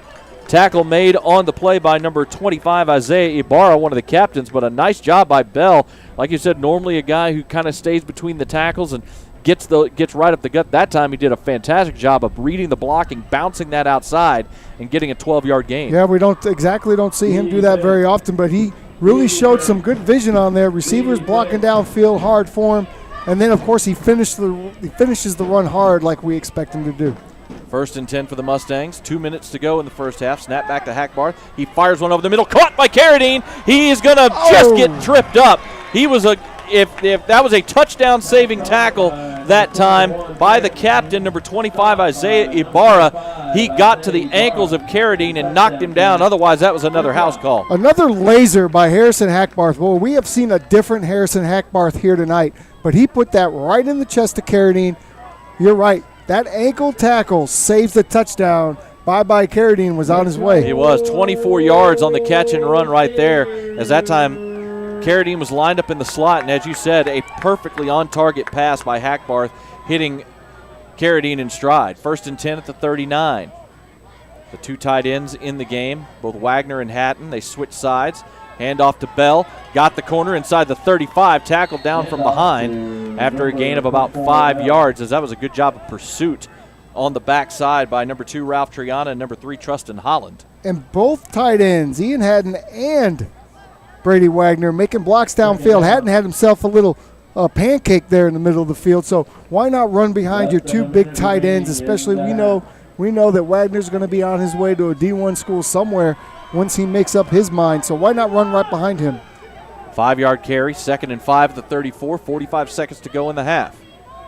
4 wide set here on 2nd down. Snap back. Harrison drops the ball on the snap and just has to fall on it. He may have bumped into number 32, Julian Contreras, the running back who was in the backfield on that play. There might have been, as he caught the snap, there might have been a little bump between the two of them right there that caused him to drop, but ends up being a 4-yard loss, and the Mustangs call their first time out of the half. Well, new running back in the game, so that something was a little bit amiss there. Good job by Harrison to just get down on the ball and live for another play.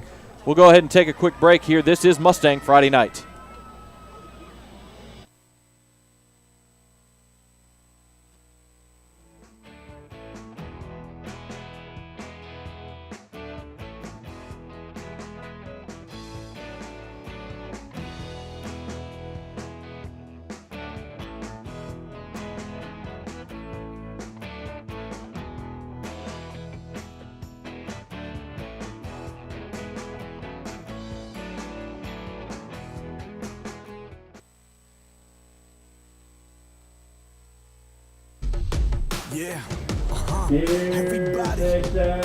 Back here at Handley Field, Mustangs leading the Steers by a score of 31-0. 37 seconds to go here in the half. The Mustangs now facing 3rd and 9 at the north side 38 after the fumbled snap. Trying to see if they can put some points on the board here before the end of the half. 4 wide set on 3rd down. Snap back. Hackbarth looking down the field. Now rolling to his right, getting away from pressure. Fires one downfield. That pass is caught and out of bounds. Great job by number 1, Bryson Davis, coming back to the football. Perfect throw by Hackbarth. He gets it to the sideline where the DB can't make a play. Good little toe tap, first down. On target throw, and as you said, Bryson Davis coming back to the ball, makes the grab right on the sideline, gets out of bounds. A gain down to the 25-yard line of 14 yards to set up 1st and 10. 29 seconds to go here in the first half. And you're already in Rhodes territory here, so you can be a little free with the ball, meaning taking some shots if you want to. Snap back. Hackbarth's going to fire one out. Pass is caught by Carradine inside the 15 and taken down at the 10. Let's see if they're going to stop the clock anyway, because I think they are going to give him a first down. They are, but the Mustang coaching staff will go ahead and take timeout number 2 with 23 seconds left here in the first half. So 10-yard gain for Carradine. That was a very simple little route. It was a shotgun little quick out of the slot. Caught it, had a block, got to the 10, got brought down from behind. So it's going to be 1st and goal for the Mustangs. I can't emphasize enough how much better Harrison looks tonight. With his passes when receivers have been are catching the point. ball, right? He looked good a couple weeks ago. We saw some drop balls. Tonight, he is putting balls in the breadbasket. Receivers are making the catches outside of the first ball that was thrown earlier in the night. But And keep throwing the ball to Carradine. I mean, you can't miss by doing that. He's been tackled twice. He scored 3 times, five touches, 3 touchdowns. Not a bad average. Well, I mean, the thing is as you brought up, is his every throw tonight has been right on the receiver. On the money. Mustangs come back out of the timeout, ready to go here on 1st and goal from the 10. 22 seconds left. Mustangs still have a timeout at their disposal. Bell in the backfield here on 1st down, out of the pistol, snap back, and it is a handoff to Bell. Tried to pop one loose, but nicely played by the Steers defense, as they were not fooled. They were not playing pass at all, and they stopped Bell only after a gain of a yard as Ralph Triana got to Connor Bell and didn't let him go, and the timeout is called. That seemed like just a kind of safe little play to make sure that Rhodes was going to be able to come out and kick the field goal. Little surprised they didn't at least try to go end zone there. But I'm kind of surprised that they didn't call the timeout immediately and go ahead and take another shot at the end zone. Well, you know why you don't do that, because anything can happen there. And if you do it on 3rd down, what down is 2nd? I think if the reason they didn't do that is because a fumble, a bad snap, you get tackled down, you're not going to have the chance to kick the field goal. I think the other reason they probably didn't do this because they're always up 31-0. 31-0. I'm still going to take a shot at the end zone, though.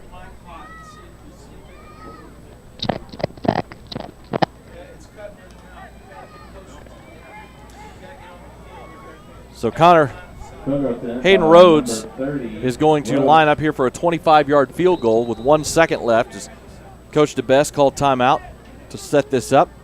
Rhodes already hit from 40. Snap is up, kick is up, and the kick is good. And now a late flag. It pushed left just a little bit. I should say I thought I saw them. Oh, he pulled it left. He pulled it left just a little bit. He may get another shot at this because we had a flag come down. Definitely got to see. And I think there may have been a roughing the kicker penalty. Coach DeBest not happy all the way out to the 30-yard line. Yeah, and he's saying something to the holder, Ryan Hamilton. Yeah, you got to listen. You got to get the laces out. I know there's been a few kicks where the laces haven't. I signal good. My fault on that. We're going to see what this flag is. Maybe Rhodes will get a second shot. Yeah, I guess he did. I mean, he was on the near side hash, so that's a kick he needs to push in between the goalposts, and I guess he didn't push it far enough. I got to think the way Coach reacted, it had something to do with the hold. Possibly. And, you have to have that ball in the perfect position. And it is a roughing the kicker penalty on north side, so we cannot here. We don't have the official is not mic'd. So we're going to have, I think you assume they're going to have an untimed down here. And so, yeah. Second chance. So the field goal team will get another try here. So, Jacob. Move it half the distance to the goal. You're up 31-0, and Northside just roughed your kicker. You're going to get a ball closer to the end zone. Now do you say let's go score a touchdown? Well, let's see. If I'm Coach DeBest. Here comes the offense. If I'm Coach DeBest. No, I'm sorry. They're going to kick it. I want to get. I also want to get my field goal team working their operation correctly because we saw this against the Azle in the Azle game. I think it might have been offsetting fouls, Jacob, because the ball didn't move forward. The ball did not move forward at all. Well, they also moved it back, so I'm not sure what's going on here. If it's offsetting fouls, they need to move it back to the 8-yard line. I'm not really sure what's going on. If it's a foul against Grapevine, why would they be allowed to? I mean, they didn't rough their own kicker. We've got some definite confusion here. Is like if this was offsetting fouls, then the ball needs to go back to the original spot. Everyone down there seems to be confused. Seems like, the officials are as confused as anybody else right now. The ball, we know for sure there was a roughing the kicker penalty on north side.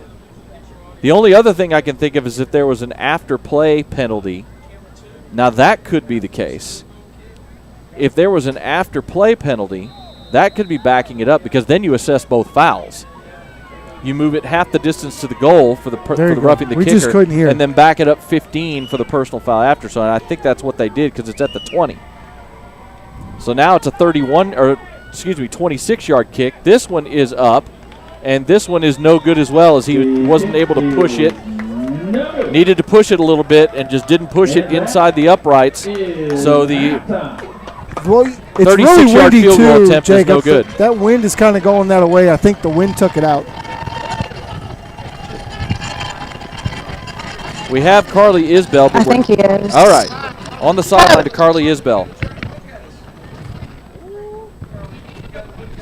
There we go. Coach, it's got to feel good to have a player like Rondell Carradine back at your disposal on offense. Yeah, it's amazing what the explosive players do, right? Had nothing to do with the play calls. It was just, Rondell making special plays like he has since he's been on the varsity group. So, yeah, it's fantastic to have him back, and it's great to have Brady Wagner back blocking for him, too. And what is the message you're about to give the players as they'll head in? 0-0. We've been here before. We've been up at halftime, and didn't work out so well for us, in the Hazel game. So 0-0, nothing to celebrate about right now. Should have made the damn field goal right there at the end of the half. That's disappointing, really disappointing. We're going to need him at some point. He's got to start, he's got to start making those. So that's the message. We got to come out and play harder than we did the first half for sure. Okay, thank you, Coach. Good luck tonight. Thank you very much, Carly. As those are the thoughts of head coach Bob DeBess. Obviously, the half did not end the way he wanted to. Never satisfied, is he? Well, I love you know what? I love it. I don't blame him. I don't either. He's obviously they're having some issues with their field goal team right now as far as how they execute things, and in this case it caused back-to-back misses. Had a second shot happened in the Hazel game as well.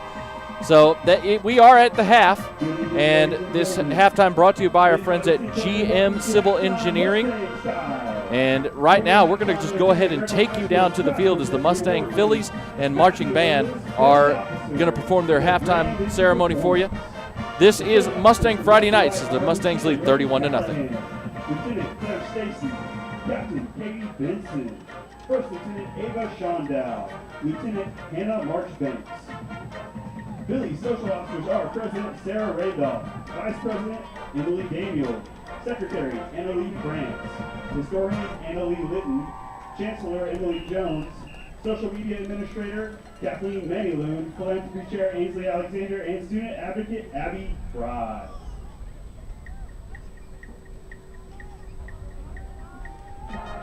Please welcome to the field the Grapevine Fabulous Phillies Dance Team. The Phillies are under the direction of Katie Morrisworthy. This week's staff recognition is our fabulous varsity cheer coach, Morgan Laney.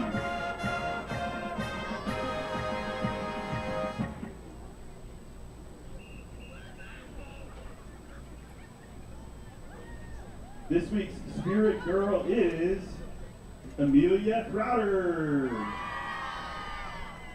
Rookie of the week is Caroline Loomis.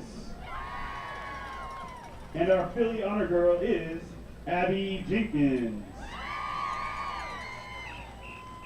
The Phillies will be performing a field jazz to Shake It Off.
And those are our fabulous Phillies. The Phillies wish to extend a special thank you to our sponsors, Gross Law Firm, Ambition Dance Productions, Costa Vida, Booyah Burgers, Fries and Shakes, Terry Costa, C2 Education Southlake, and Pete's War Barbecue. Go Grapevine!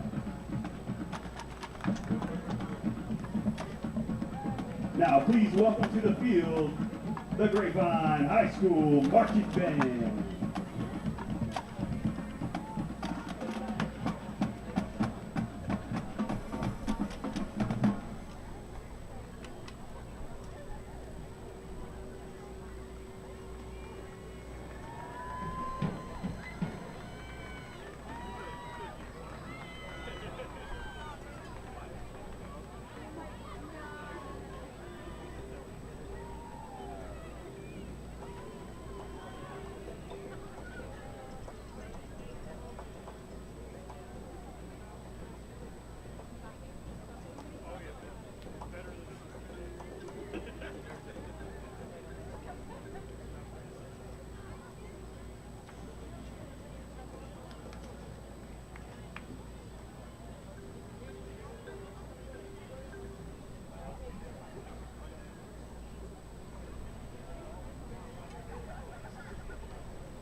There will always be, because there will always be for two. There will always, inside, you can feel it. Outside, joining us from Grapevine, Texas, please welcome the Grapevine High School Marching Band. Grapevine High School's show is entitled Headspace and includes the music of Danny Elfman, Eric Whitaker, John Adams, The Cranberries, Yazoo, and Dave Blythe. Bands of America is proud to present in preliminary performance drum majors Audrey Leckie, Nandinisa Philkumar, and Nate Crya, and the Grapevine Mustang Band.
School Mustang Band. The Mustang Band is under the direction of William Red and James Reese. Assistant directors include Brandon Slate, Richard Drury, Ryan Dinger, and Austin Roncallo. The Mustang Band's corporate sponsors include Super Surface Incorporated, Turner Fortune Real Estate, Lookout Burgers Colleyville, Phoenix Signature Builders, Collio's Pizza Colleyville, Evita Pizza Colleyville, Play Try, Taco Casa, Lolo's, Nurse to Go, Almar Jewelry, SMP Sports Cards, Texas Toyota, and We Do That. Thank you to our sponsors, community, and administration for your continued support. And as always, go Mustangs!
Now, welcome to the field. Northside High School varsity dance team, Sterling Spire.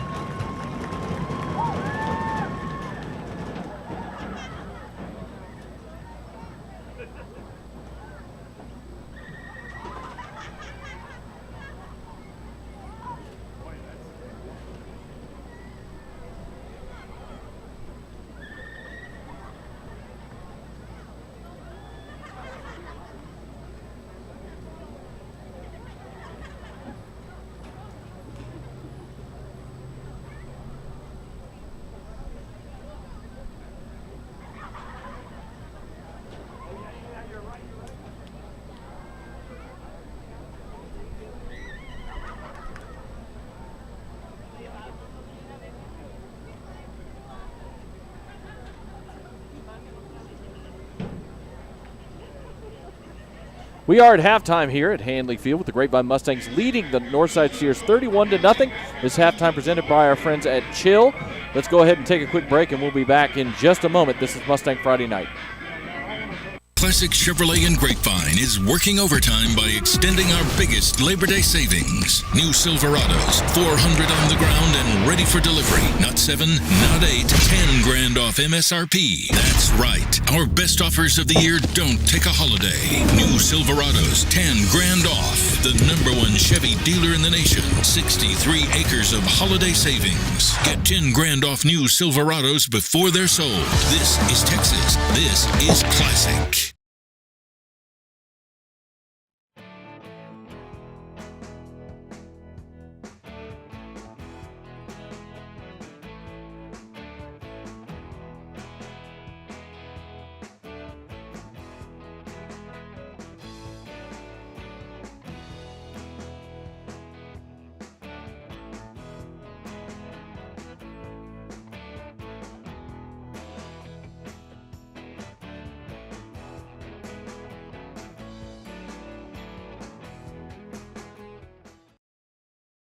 Compass Church is for you. Join us each week to experience great music, a message that applies to your everyday life, as well as programming for your kids and students to engage on their level. Learn more at compass.church.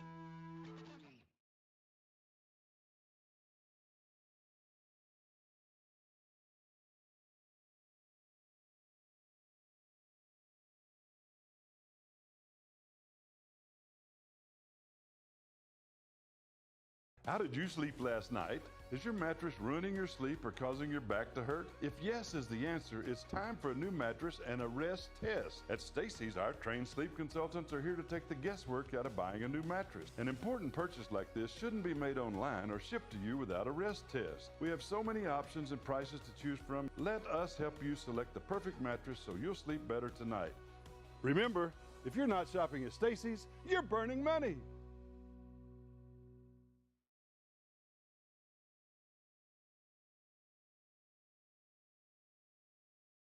How did you sleep last night? Is your mattress ruining your sleep or causing... Classic Chevrolet in Grapevine is working overtime by extending our biggest Labor Day savings. New Silverados, 400 on the ground and ready for delivery. Not 7, not 8, 10 grand off MSRP. That's right. Our best offers of the year don't take a holiday. New Silverados, 10 grand off. The #1 Chevy dealer in the nation. 63 acres of holiday savings. Get 10 grand off new Silverados before they're sold. This is Texas. This is classic.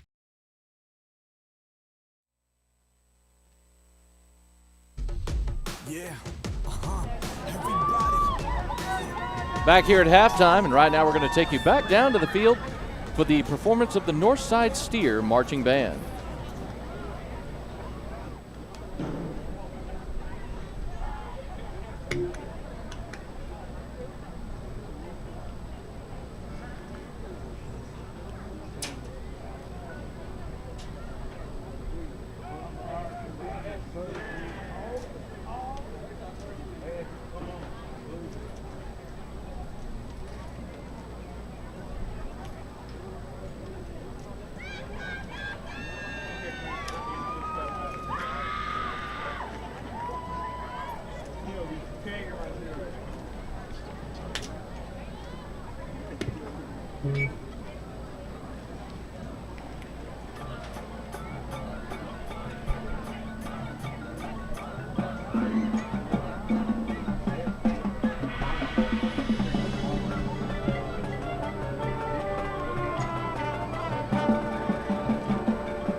Back here at Handley Field in East Fort Worth, Jacob Dedamore and Tim Smith here with you from Handley Field as both teams have now come back out on the field as the Northside Band finished their halftime performance.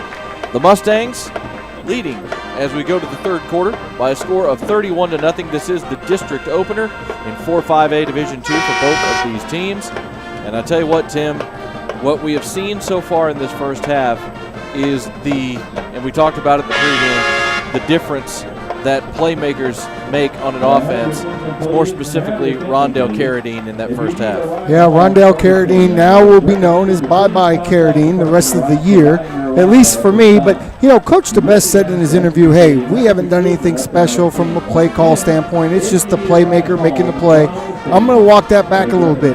It is the coach's responsibility to get the ball, to draw up the plays, to get the ball to the playmaker. They've done a terrific job of that. And then, of course, your athlete does the rest. Harrison Hackmark is having an incredible night, his best game of the season. Everybody's on point, offense, defense. The only thing they got to tune up maybe is that field goal team. Yeah, definitely some work still to do with the process and with the execution of the field goal unit, which Coach DeBest not real happy about, as Carly Isbell talked to him as he went to the locker room at halftime. Mustangs are going to kick off to start the second half and start on defense, but Rondell Carradine in that first half, we don't have exact numbers, but close to 200 yards in total offense in that first half, and 3 of the 4 Mustang touchdowns, the other one on a 59-yard run by DeMontrez Dunn. And as we've also seen, the fact that you have a threat like Carradine out on the field does maybe help open things up for other players. DeMontrez Dunn had a really solid first half running the ball. Yeah, Dunn had a really nice first half, particularly that big run on 3rd and long where he broke into the middle, makes a move on the safety, gets himself to the end zone. Connor Bell has had a couple of big runs. We're going to see if they open it up here or if they continue to pound the rock. I have a feeling we'll see a little bit of each because they haven't had much of the passing game going, and so tonight's a good night to get that confidence and really feel good about yourself going into next week. Just so you know, there has been one game played in the district already. It was last week as Arlington Heights beat Poly by a score of 64-14. Both of those teams are off this week.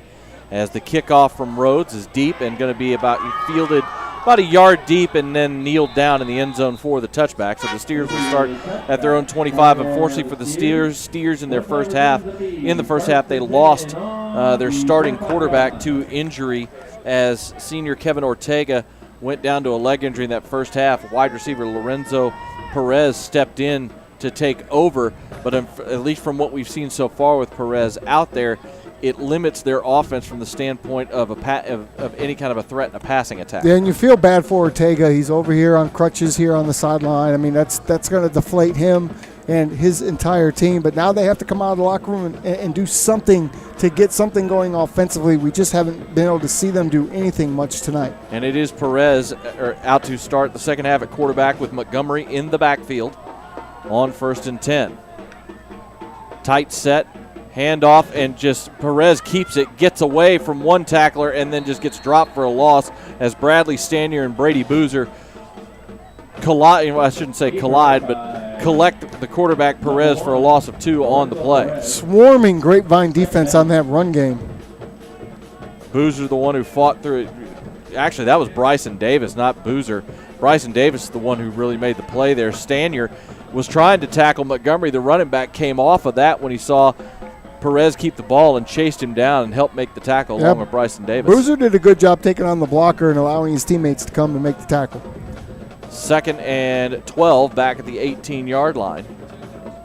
Opening drive of the third quarter. Snap back, handoff, ball's on the ground as Montgomery was hit once again right as he got the ball in, right after the exchange in the backfield. I think they were able to get it back. Yeah, it looked like the Steers have fallen on it at the 20-yard line. We'll see the replay here. Wasn't a great snap, but it wasn't a clean exchange either. The snap was kind of end over end back to Perez. He kind of corralled it and tried to hand it to Montgomery, but it wasn't a clean handoff, and he got hit right as the ball was being put in his gut. Watching that replay, it looked like Perez kind of wanted to get that ball back out last second, and you can't make that decision that late. He hasn't gotten to play this position very often, obviously, here this season. So we're going to see some of that as the second half goes on, I'm sure. Loss of 3 back to the 20, 3rd and 15 now. Perez is rolling to his left. He is looking to throw. He fires one down the field, and it's incomplete. He had a man open deep, but couldn't get a lot on the throws. It looked like he had number 6. Yeah, I lost the number there. It's nifty play design, though. Nifty play design. They had everybody over on the right side. He rolls left. He's got the crosser coming across. He has the man open, just doesn't make the throw. It was number 9, Darian Fantroy, as he rolled to his left. Maybe Fantroy showed block and released and got behind the defense. And you had Bryson Davis scrambling back to get there, but the pass was short and ended up bouncing in. Ramos on for the punt. Gets this one away. It's a nice high punt, but it's short. And the fair catch is made at the north side 44-yard line. As coming in to make the fair catch was Thomas Powers, number 25.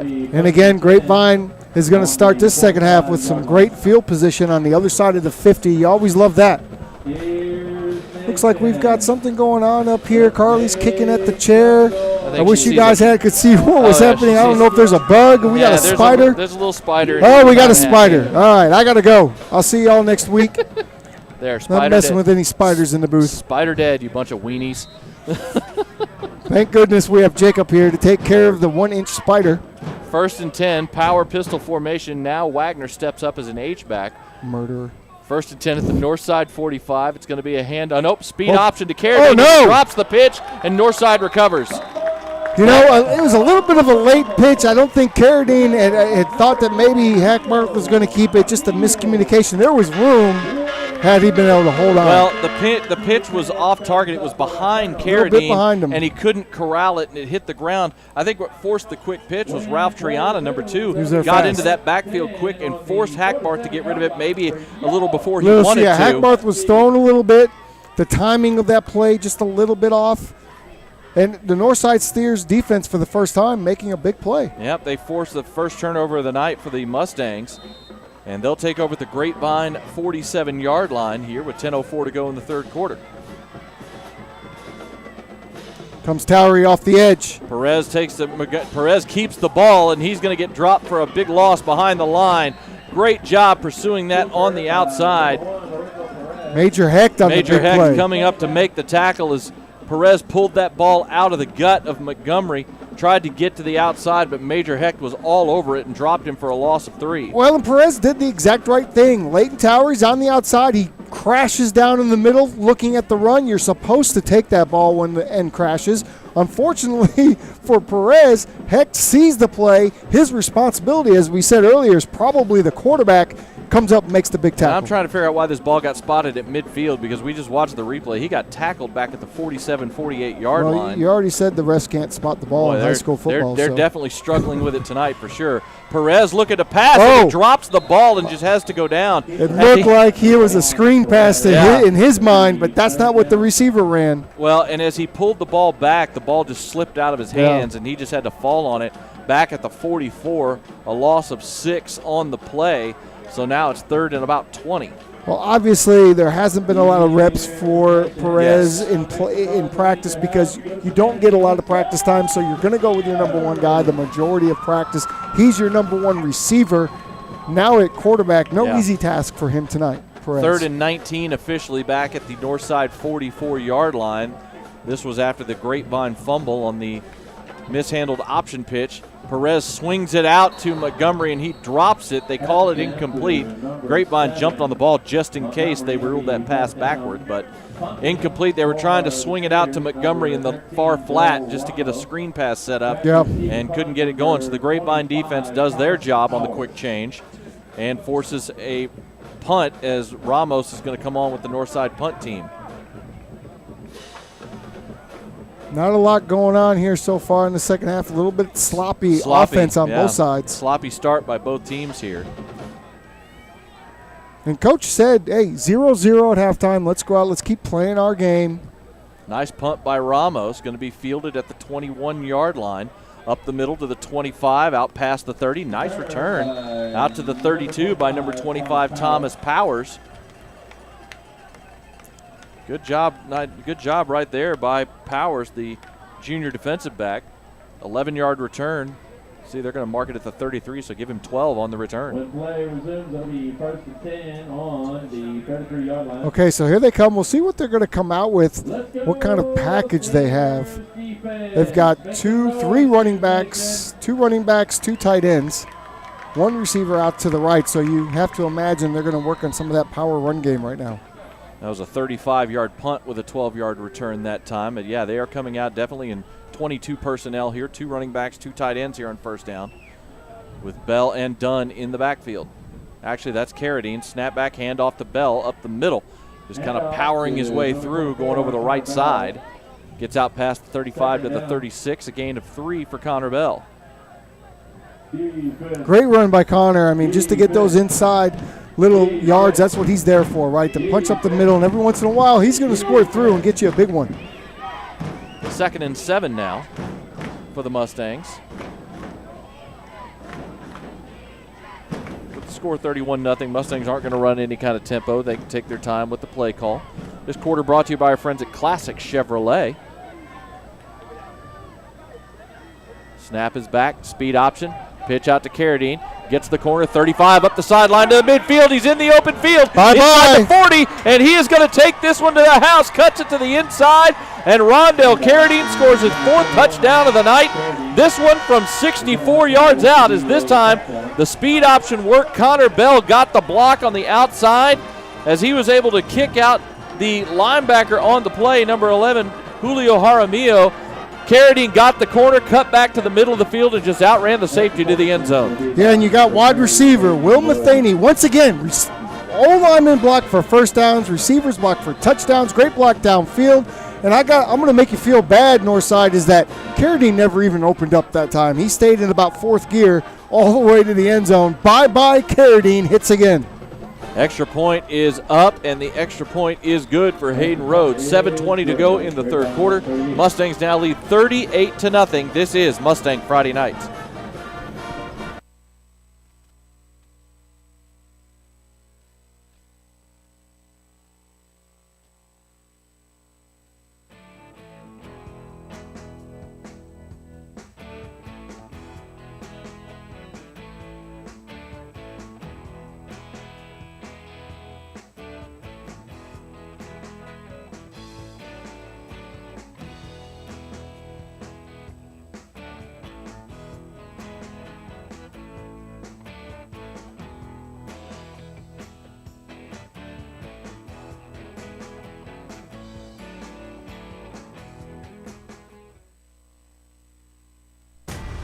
Number 30. Back at Handley Field in East Fort Worth, Jacob Dedamore and Tim Smith here with you as the Grapevine Mustangs and Rondell Carradine have expanded their lead to 38-0.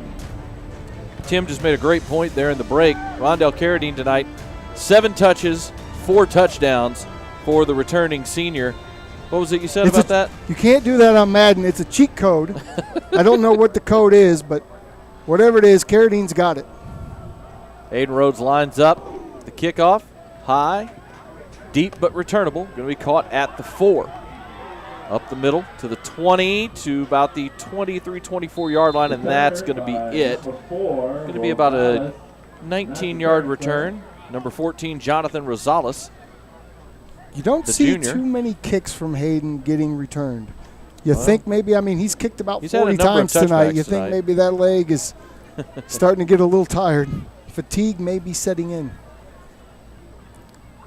So they mark him officially at the 22. It's an 18-yard return. That's where the Steers will start this next possession. I was mentioning about the district standings. Arlington Heights 1-0 in district with their win over Poly last week. Both Poly and Arlington Heights are off tonight. Tomorrow night, we have this game, of course, right now. Tomorrow night, Colleyville Heritage will play their district opener as they are hosting Trimble Tech over at Mustang Panther Stadium. Snap back, kept by Perez as he's rolling to his left, looking for a receiver, fires one, has a man downfield. That ball is dropped. Receiver got behind the defense, and Perez put enough air under the ball to get it to him, but Jonathan Rosales, the man who had the kickoff return right there, had that one go right through his hands.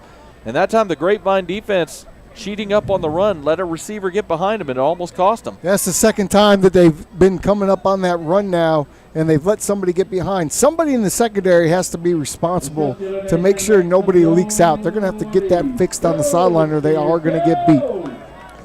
As I was saying, Colleyville Heritage hosts Trimble Tech tomorrow night over at Mustang Panther Stadium, and then the other game in this district is on Saturday morning, over at Clark Field as O.D. Wyatt takes on Southwest, 2 Fort Worth ISD schools. Did you say Saturday morning? Saturday morning at 11 a.m. Pass is dropped again as Perez pulls the ball out, rolls to his left, finds a receiver on the far side, and once again, his receiver didn't help him out. I don't think it would have been much of a gain, but the pass was dropped nonetheless on the far side. I believe that was number 15, Jaden Mora, the sophomore, had that one go through his hands. Perez has done a really good job that particular drive with the play fake. That time, Grapevine looking for the throw, right? I mean, you do it so many times now. You've gotten away with it twice. You weren't able to capitalize. Grapevine's going to be ready. 3rd and 10 now, back at the 22-yard line. 3 wide formation with an H-back. This time Perez immediately rolls to his left, drops it off, and again the pass is dropped. Well, there's nowhere to go. Towery in his face right away, hands up. You're talking 6'1", 6'2".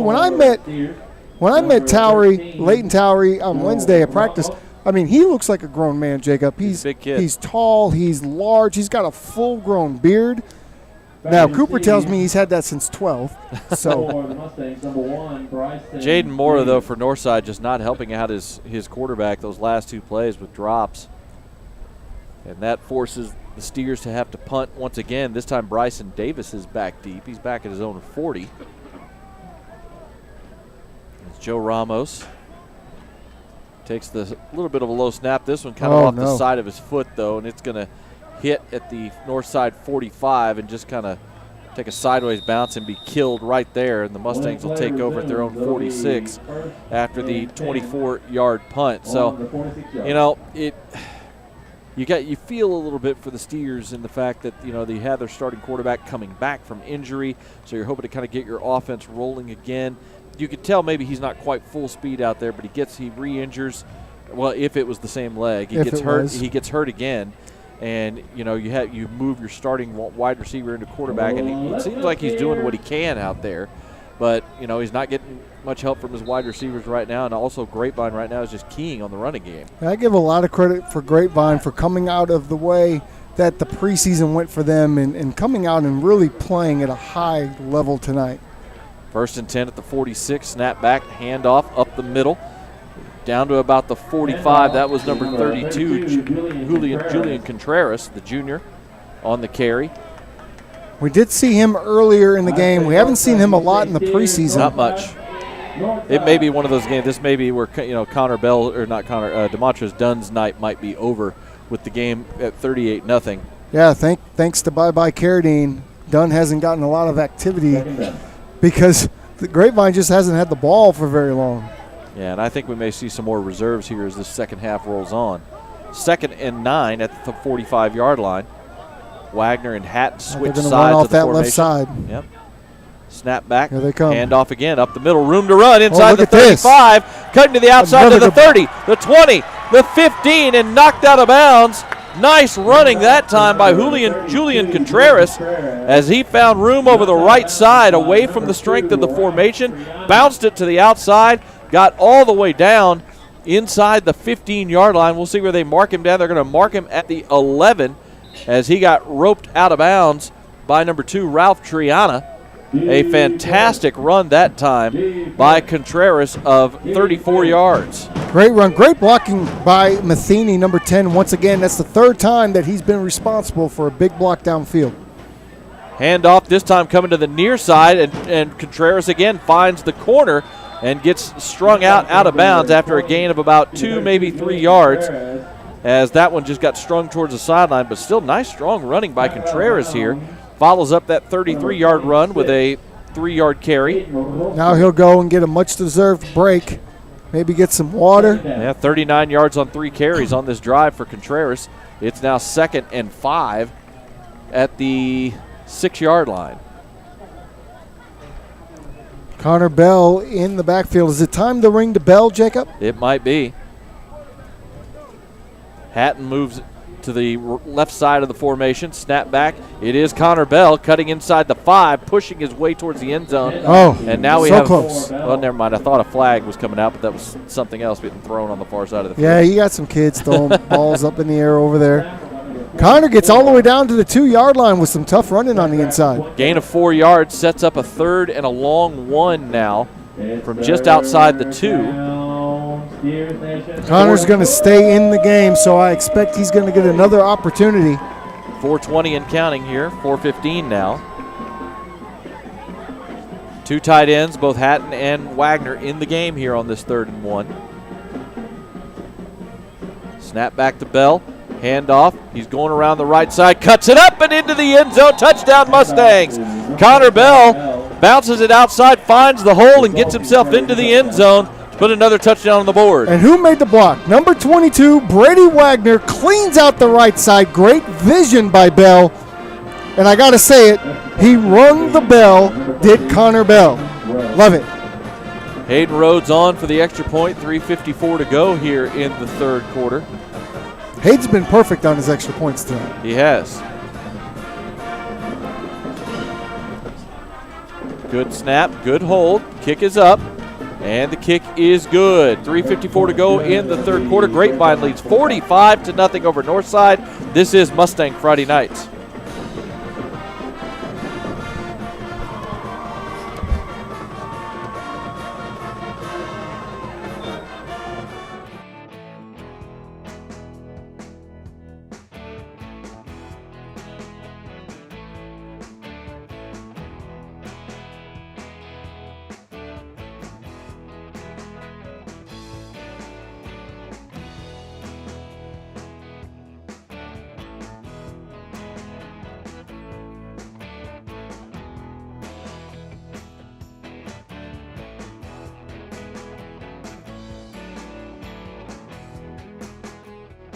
Church is for you. Join us each week to experience great music, a message that applies to your everyday life, as well as programming for your kids and students to engage on their level. Learn more at compass.church.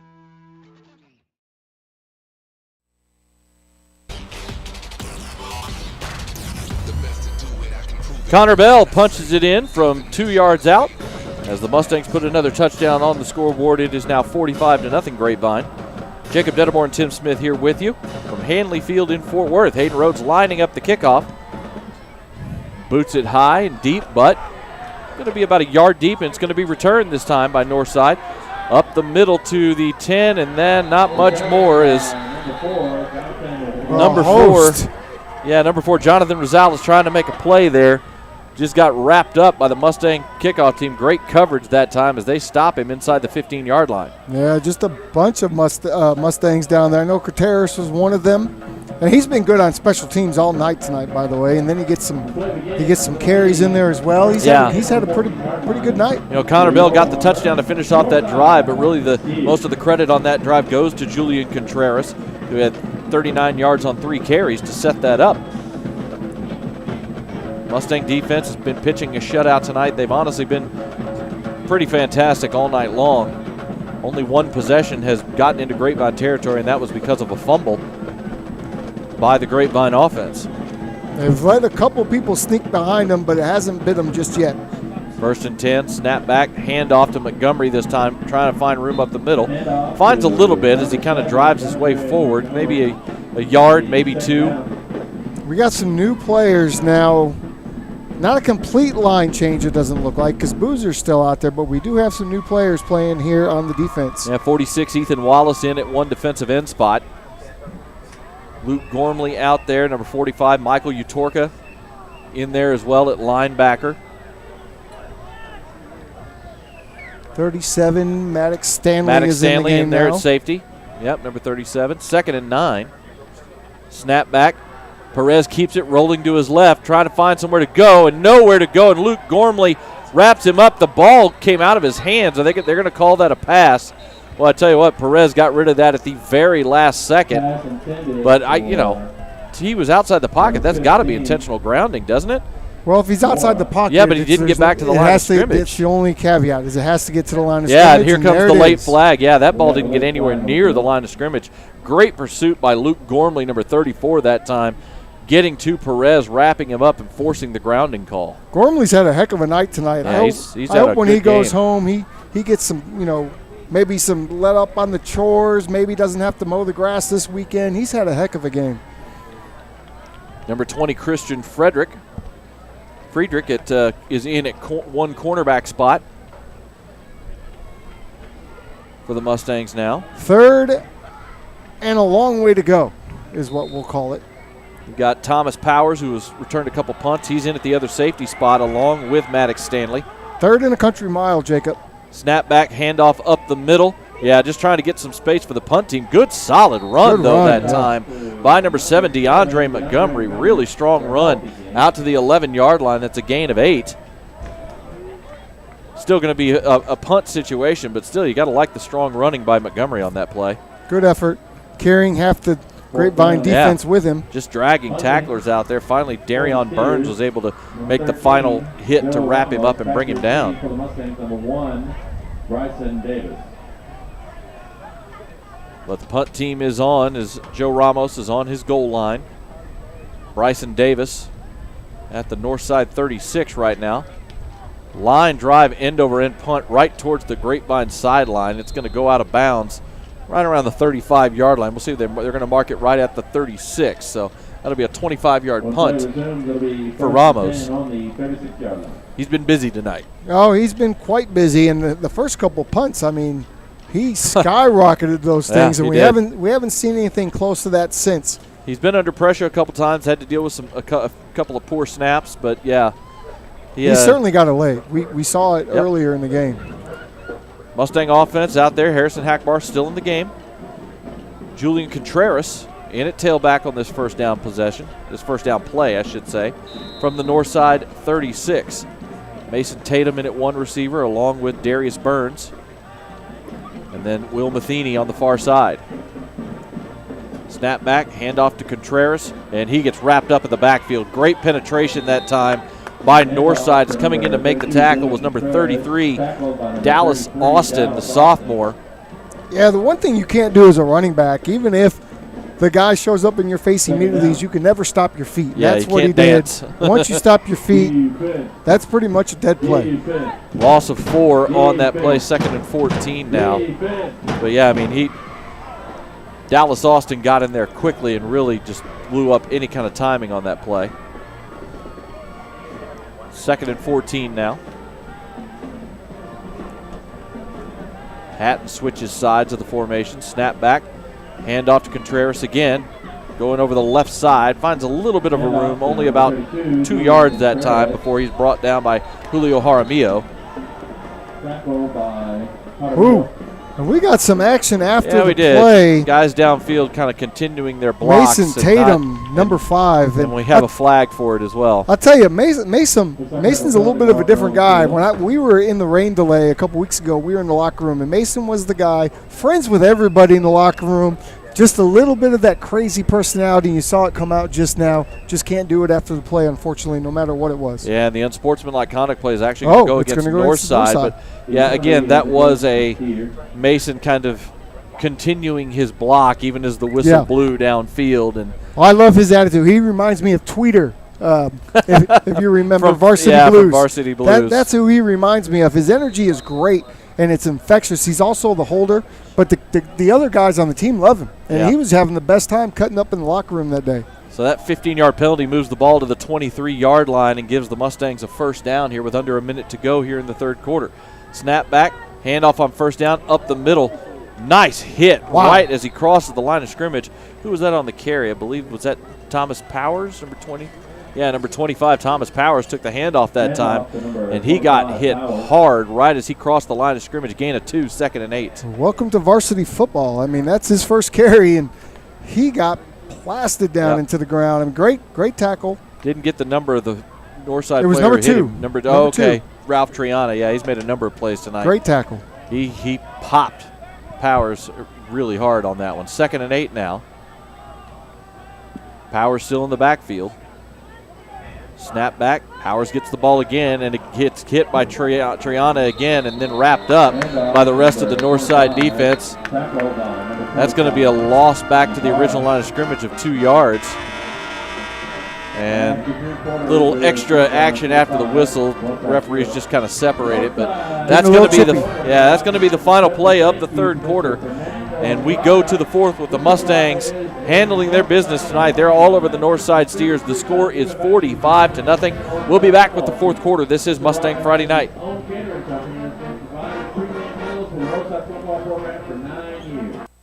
Roger is a valued member of the Northside community and Northside football program. Thank you, Mr. Roger, for all that you've done and continue to do for the program.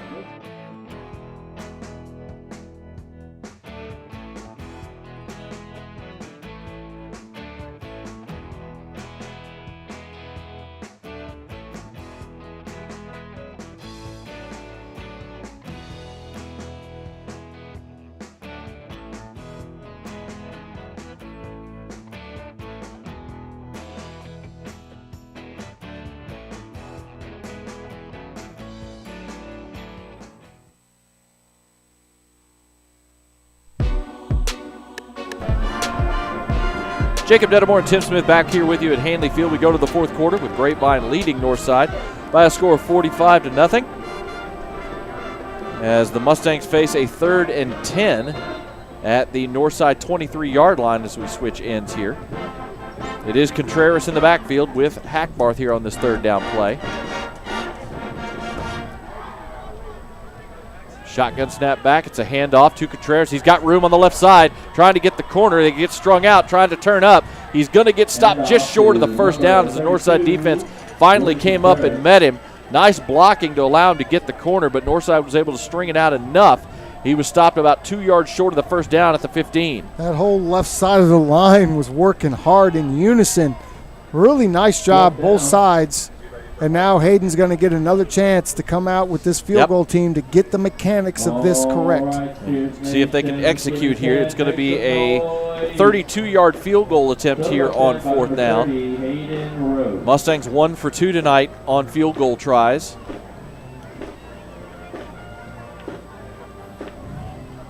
Hold is down. The kick is up. It's got plenty of leg, and this one is good. So Hayden Rhodes connects from 32 yards out to put 3 more points on the board. And it is now 48-0 Grapevine. 2 for 3 tonight now for Hayden Rhodes. Missed from 25 yards and then missed from 36 after the penalty. Those 2 misses count as 1, luckily for him. They do. So So he's 2 for 3 tonight, connected from 40 and from 32, and then officially has a miss from 36. Hopefully, Coach DeBest, that'll make him play. We're going to go ahead and take a quick break. This is Mustang Friday Nights. Compass Church is for you. Join us each week to experience great music, a message that applies to your everyday life, as well as programming for your kids and students to engage on their level. Learn more at compass.church.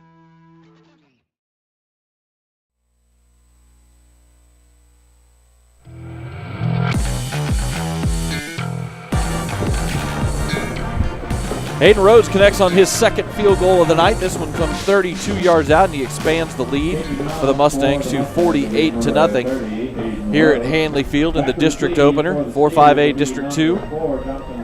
Both these teams tonight, the Mustangs this is only the third game of the season for the Mustangs after having the game against Argyle canceled because of weather.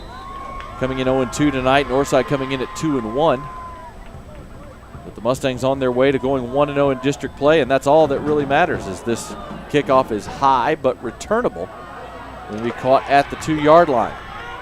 Up to about the 15 and wrapped up right there as the Mustangs all over it on that play. Number 49, Michael Utorka, in on the tackle as he just a heck of a job. Hog-tied the return man, number 4, Jonathan Rosales, at the 15. They're going to give him the 16-yard line officially. Coverage teams have been excellent tonight for the Mustangs. And that's what we expect typically, is that they're going to be disciplined on those special teams. Again, we typically see the kickoffs going deep into the end zone, but with all these kicks tonight, obviously. Well, it's been a breezy night. The wind is coming out of the south, so But it's good to know if you don't get it quite to the end zone, you've got great coverage. They work on that a lot in practice, that's for sure. Steers take over at their own 16, 1st and 10. Perez takes the snap. No, check that. They've brought in the actual official backup quarterback now, number 19, Angel Valdez, the 6'2", 185-pound junior. And he pulls that ball out of the gut of his running back, Montgomery, tries to go up the middle on the keeper. Looks like he got dropped right at the line of scrimmage. Looks like the only number ones still left out on the Grapevine defense is Bryson Davis, number 1, and number 9, Brady Boozer. And we actually had a penalty. It looks like the Mustangs were lined up off sides on that play. So 5-yard penalty against the Mustangs, so make it 1st and 5 out at the 21. You'll have some of that with new players getting some time. Valdez hands the ball off to Montgomery. Up the middle, finds a little bit of room. Looks like he's going to have enough for the first down. 5-yard run out to the 26. So that will move the chains on the run by Montgomery. If you're Northside here, you just want to get some reps in, maybe get your back up here, some throws even. But you just want to control the ball a little bit, right? Get something positive to feel good for next week. And if you're the Grapevine defense and you're getting all these young kids in the game, these guys want to make a statement. They want to show that they belong out here. So certainly no let up from Grapevine. 1st and 10 at the 26, hand out to Montgomery. He finds some room around the outside, gets the corner outside the 30, and dragged out of bounds around the 35-yard line. Coming up to make the tackle was number 20, Christian Friedrich. Boozer took a poor angle. Number 9 could have easily brought him down at or around the line of scrimmage. Just took a poor angle and allowed Montgomery's speed to catch the corner. I think he might have underestimated the speed a little bit. 13-yard run out to the 39-yard line for Montgomery. As Friedrich made the tackle, checking in on this play is number 54, Hayden Bargy. Hand off again to Montgomery and wrapped up at the line of scrimmage. That was a great tackle. That was made by number 49, Michael Utorka. And we've seen Utorka make some plays on special teams. We've seen him be in the plays here defensively, and there he is making a play on his own. Tatum Evans now has moved to middle linebacker. You can see here he takes on the block of the left tackle, but is able to get on that inside shoulder, get that leverage, and make the tackle in the backfield. And Brady Boozer was right there just in case. Pass deep up the sideline, and this one is incomplete. Great play by Boozer and number 20 on that particular play, Christian Friedrich. Nice to see these young guys coming in and making plays, Jacob. I tell you what, though, that was a really nice. That was nice a great throw. play, but a nice throw by Angel Valdez up the near sideline, and he connected with Darian Fantroy as wide receiver. But as you said, Boozer and Friedrich coming in to make the play and kind of knocked the ball away from the wide receiver. Played it clean. Yep. Didn't make contact too early. Didn't do anything illegal there. Third down now. Valdez passes one out to the far side. Pass is caught, but immediately, and they're going to say incomplete as he got hit right as the ball arrived. Maddox Stanley with in the on boom on the big hit. It was going to, even if he holds on, it's only a 4-yard gain because he got hit right now as that ball arrived. I mean, this is a nice back foot throw, but what are you going to do when you get the boomstick laid on you as soon as you touch the ball? Good. Maddox Stanley put his shoulder right in the gut of the wide receiver, Americo Diaz, number 14.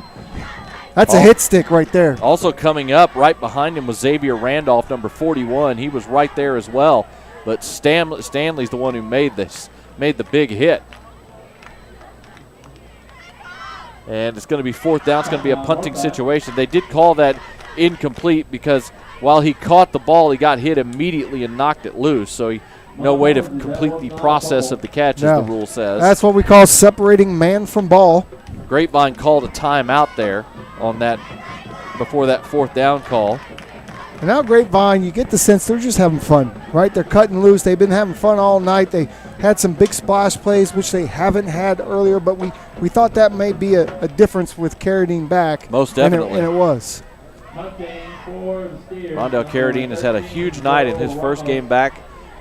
His first game this season coming back from injury. Now he looks 100% healthy to me.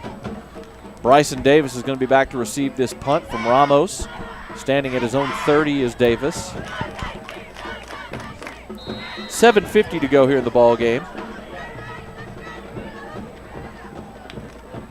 Clean snap. Almost blocked. Good punt by Ramos that time. Got another good one off and got another good roll inside the 20, down at the 17. It's amazing how it helps a punter when you have a clean snap. Back to you. I mean, yeah, he did have two kids in there immediately. I think 37 was in there pretty quick. Maddox Stanley again, who Stanley's had a big night. He's been all over the place, but for him to come in almost make that block with good kick, good punt. We've seen good punts from Northside all night. 43 yards on the punt from Ramos. The Mustangs will start inside their own 20 at the 17. And looking to see what kind of changes we could have. And we do have a change, it looks like. Do we have a change at quarterback? We do. Yes, we do. Not all the twos are in yet. We still have some of the starting offensive line in the game. But Cale Thompson going to come in to play quarterback on this possession. He's got Contreras in the backfield with him. Snap back, handoff to Contreras. Bounces around the right side, trying to find room. Gets around the corner. Nifty moves. Yep, up past the 20 to the 23, a gain of 6. But we do have a flag down on the far side of the field. Well, once again, we get these new kids that get to come in. They don't have a lot of playtime experience. We're going to see some of this. See what the call is. Well, I never saw a signal from the referee, but it looks like a holding penalty because they're marking it off 10 yards. So we'll assume that was a hold on the outside there on that play. So, and actually, it looks like they're going to call a downfield hold on somebody because they ended up only being about a 6-yard penalty. Back to the 12, so a 5-yard penalty back to the 12. It's going to be 1st and 15 now. Again, Cale Thompson in at the quarterback spot. You know, Brady Boozer is listed technically as the number 2 quarterback, but he's been playing a lot on defense tonight. Handoff to Contreras. He's got room.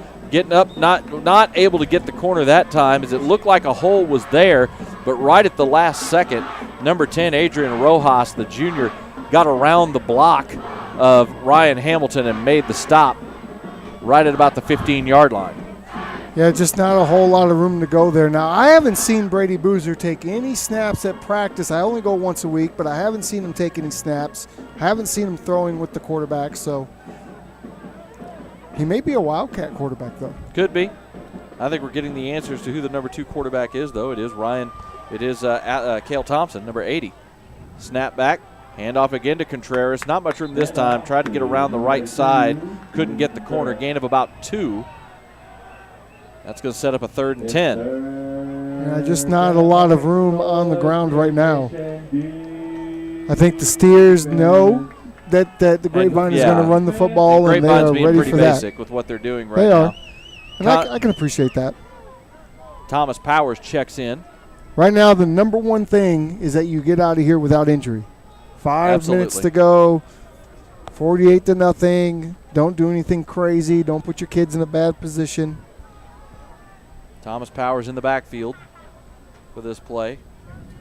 Alongside Cale Thompson. Snap back. It is going to be Powers on the carry. Up the middle. Finds room. Almost breaks it. Gets brought down about the 23-yard line. It's going to be a gain of about 6 for Powers, but it will be 4th down. Gets stopped short of the sticks, and the Mustangs will come on to punt. We haven't seen them punt a lot tonight, but this will be only the 2nd punt of the night. The first one came on the first possession of the ball game. That's right. So Hayden Rhodes will come on. We'll see here if Northside can come out. You know, for them, they just want to get in the end zone. Yep. One way or the other, they want to get in the end zone because they need something to feel better for next week. Jonathan Rosales back at midfield, and this is a good punt by Rhodes. Backs him up, caught at the 43 of Northside. Makes a man missed as Rosales trying to get around the corner, does into Grapevine territory, and finally brought down out of bounds. Nice return by Rosales that time. He got loose, didn't he? Yep, down to the Grapevine 42. That will be a 14-yard return. But flags down, a couple of flags down on the far side of the field, as you may have some kind of a hold or something on one of the gunners, kind of where those flags are thrown. Maybe somebody got grabbed as they were trying to get downfield. We'll see. Personal foul, illegal blindside block. Okay, there it is. So take away the return now, as they'll mark that off from where it looked like it happened right at near the end of the play. Must have. And unfortunately for the Steers, that block didn't even really matter in the scheme of the play because his speed is what got him around the corner, making a couple guys miss down here at the point of the catch. So they're going to mark that off back into Northside territory, and it'll be marked at the Steers' 43-yard line. So it ends up being a -1 on the return after the punt from Hayden Rhodes. Boozer still in the game at safety. I think he's the only number 1 guy left out there right now. Ends up being a 34-yard punt for Hayden Rhodes. 1st and 10 for Northside. Just over 4 minutes to go here in the ball game. Valdez in at quarterback again. Takes a snap and the bad exchange. The ball's on the ground. If they got that back, it's very fortunate. Yeah, I mean, that thing was pinballing. They did fall on it. It's going to be a loss of a yard. But, yeah, that was a bad exchange from the get-go as that ball just started pinballing around, and one of the Steers was able to fall on it. Tatum Evans almost got it. He came out from the bottom of the pile. But, yeah, that ball popped up in the middle of everybody. Very fortunate to get that ball back.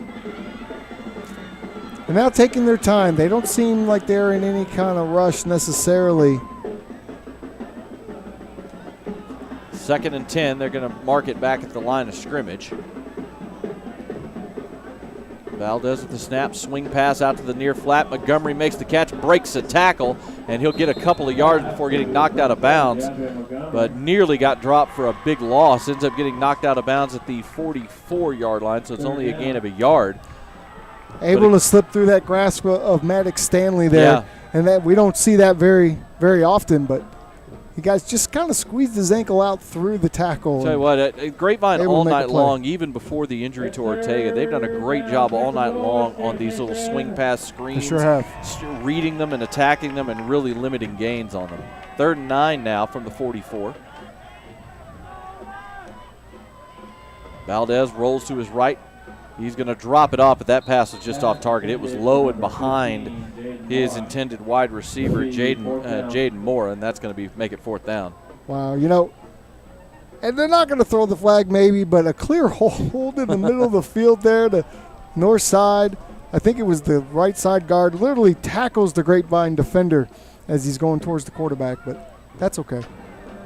Looks like Northside's going to go ahead and leave the offense on here, maybe go ahead and take a rep See if they can do something here on 4th down, as we're down to 2 minutes to go in the ball game.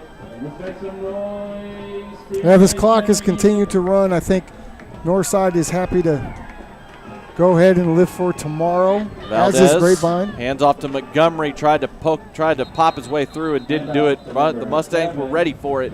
They stopped Montgomery after a gain of a yard, and it's a turnover on downs for the Mustang defense.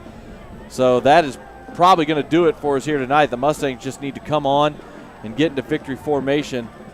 Northside not going to use their timeouts here in the 4th quarter. So great job all around tonight. This is a game that the Mustangs sorely needed. Yes, you got back 2 key players on offense, but they needed to come out tonight and just execute well, and that's what they've done tonight. Yeah, they looked like the dominant team that we saw a year ago and the year before that. They really look like themselves again. And Coach DeBest, he's going to be really excited. He's been frustrated over the last couple of weeks like everyone has, but everybody to a man looked at this week as a new beginning, a new start. Forget what's happened. We have to get better. We know we're better, and tonight they've proved it. Only need to kneel this down a couple of times. They're in victory formation now. Waiting, and they are going to get this off with only 1 snap. They snapped it just after the 40 mark on the clock, and they're double-checking. The referees are double-checking each other about the play clock as it's being kept on the field tonight to see if they need to snap it one more time. It's nice that they let Harrison come back out and take that knee. I think that's a sign of respect for the game that he's had tonight. He's played outstanding. The whole team played. Oh, a backflip. Whoa. A backflip. That was DeMontrez done with the DeMontrez backflip. done. He didn't get a lot of carries tonight, so he's got a little energy left, and he got that backflip in. Holy moly. All right. That is going to do it, as the Mustangs didn't have to snap it one more time, and the Mustangs, for the first time in 2023, are on the winning side as they get their first victory of the year, and they do it in dominant fashion tonight. They defeat the Northside Steers, I should say, by a final score of 48-0. They go to 1-2 on the season, and more importantly, they go to 1-0 in District 4-5A Division II. Northside tonight with the loss will fall to 0-1 in district play and 2-2 on the season. All you hope now, at least for Northside's case, you hope that Kenny Ortega, their starting quarterback, is okay and that maybe he can come back this season. We're going to go ahead and take a break here, and when we come back, we're going to try and go down to Carly Isbell for an interview in the post game. This is Mustang Friday Night.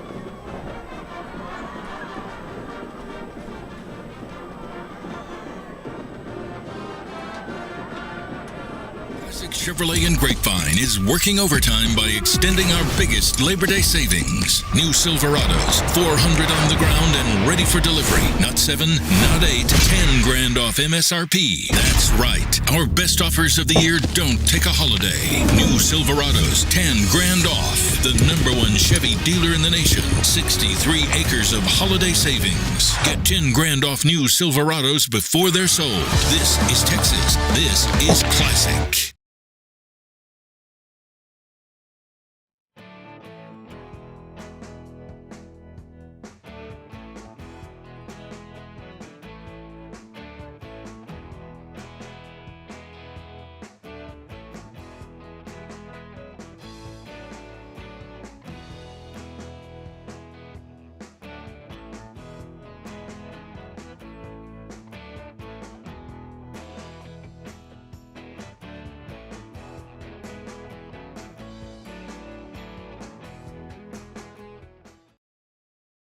Compass Church is for you.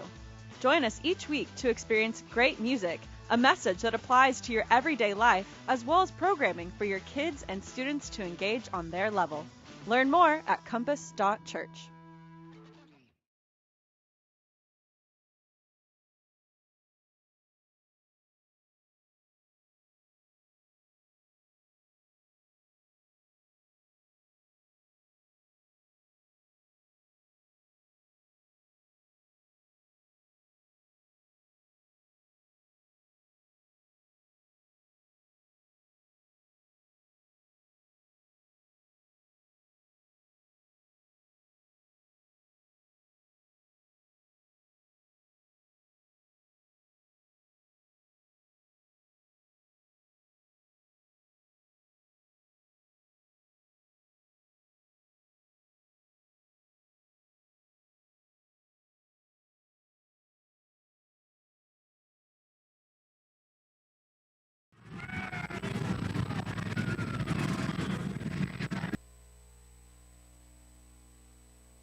Okay. Check, check. 1, 2, 3, check, check. Awesome. Jacob Dedamore and Tim Smith back here with you at Handley Field, where the Mustangs tonight get their first win of the season by a final score of 48-0 over the Northside Steers, and they go to 1-0 in district play. We're hoping to get an interview with Rondell Carradine, who was the big star of the night, his first game back this season, coming off of injury, and boy, was he everything we knew he was coming into the season, being that home run hitter, that playmaker on offense. 7 touches on offense tonight. I think it was 4 rushes, 3 passes, or vice versa, one of the two. We don't have the numbers in front of us, but 7 touches, 4 touchdowns on the evening, over 200 yards, we believe, definitely over 200 yards of total offense. He was phenomenal in his first game back tonight, and looks like Harley's going to grab Coach the Best, and now Coach the Best is trying to find Rondell Carradine for. And Coach the Best, he's the absolute best, isn't he? So let's throw it down to the field and Carly Isbell. Okay. So it's going to be right here, okay? Oh, wow, he's got a shirt and everything. Okay, Rondell, how did it feel being back on the field tonight? I mean, it's great. I just get to help my teammates win today. And, I mean, we've had a tough stretch of games, but, you know, it's great to help the team win. And you had 7 touches, 4 touchdowns. Just tell me what was going through your head during each touchdown. I mean, just looking forward and trying to score. But, I mean, I'm just seeing the blocks from our outside receivers, our tight ends, the O-line out of my corner of my eye. And, you know, I'm just grateful for them. Well, you proved me right about your speed. That was amazing. Great job tonight. I'll see you on Monday, okay? All right. Good night. Thank you very much, Carly. Good job out there getting Rondell Carradine the star of the night tonight, easily by far with his explosive first game back. And Tim, this is gonna feel good going into tonight. You get that first win. It's a district win. You move to 1-0 in district play, and it reinforces what Coach DeBest told them this week, that all their goals are still in front of them this season when it comes to any kind of a district title or making the playoffs. And you could tell that was the message. Like I said on Wednesday, they were having a very lively practice, very energetic. They had the music pumping. The kids I talked to were all in great moods. I mean, Harrison Heckmarth came up to talk to me. Devin Thomas came to talk to me. I talked to the Towery brothers. Everybody was excited to get conference play going, and everyone's going to be in a great mood. I can't wait to see the kids next week because they're going to be so happy. What did I say? You said conference play. District play. They're going to be in the best mood next week. I can't wait to see the kids. Well, the Mustangs go to 1-0 in district play, and it's perfect timing because they will go into the game next Friday night, the Red Rail rivalry game back at Mustang Panther Stadium as they take on Colleyville Heritage in the rivalry game a week from tomorrow. So they'll be coming in on a high. Heritage has their district opener tomorrow night, so it's going to be a lot of excitement building up to next week in the rivalry game as the Mustangs go to 1-0 in district play.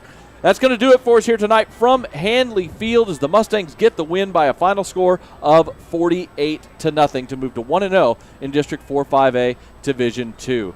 So for Carly Isbell, for our executive producer Trey Bell, and for my broadcast partner Tim Smith, my name is Jacob Dedamore. We will be back on the air a week from tomorrow night from Mustang Panther Stadium for the Red Rail rivalry game against the Colleyville Heritage Panthers. Until then, good night, everybody.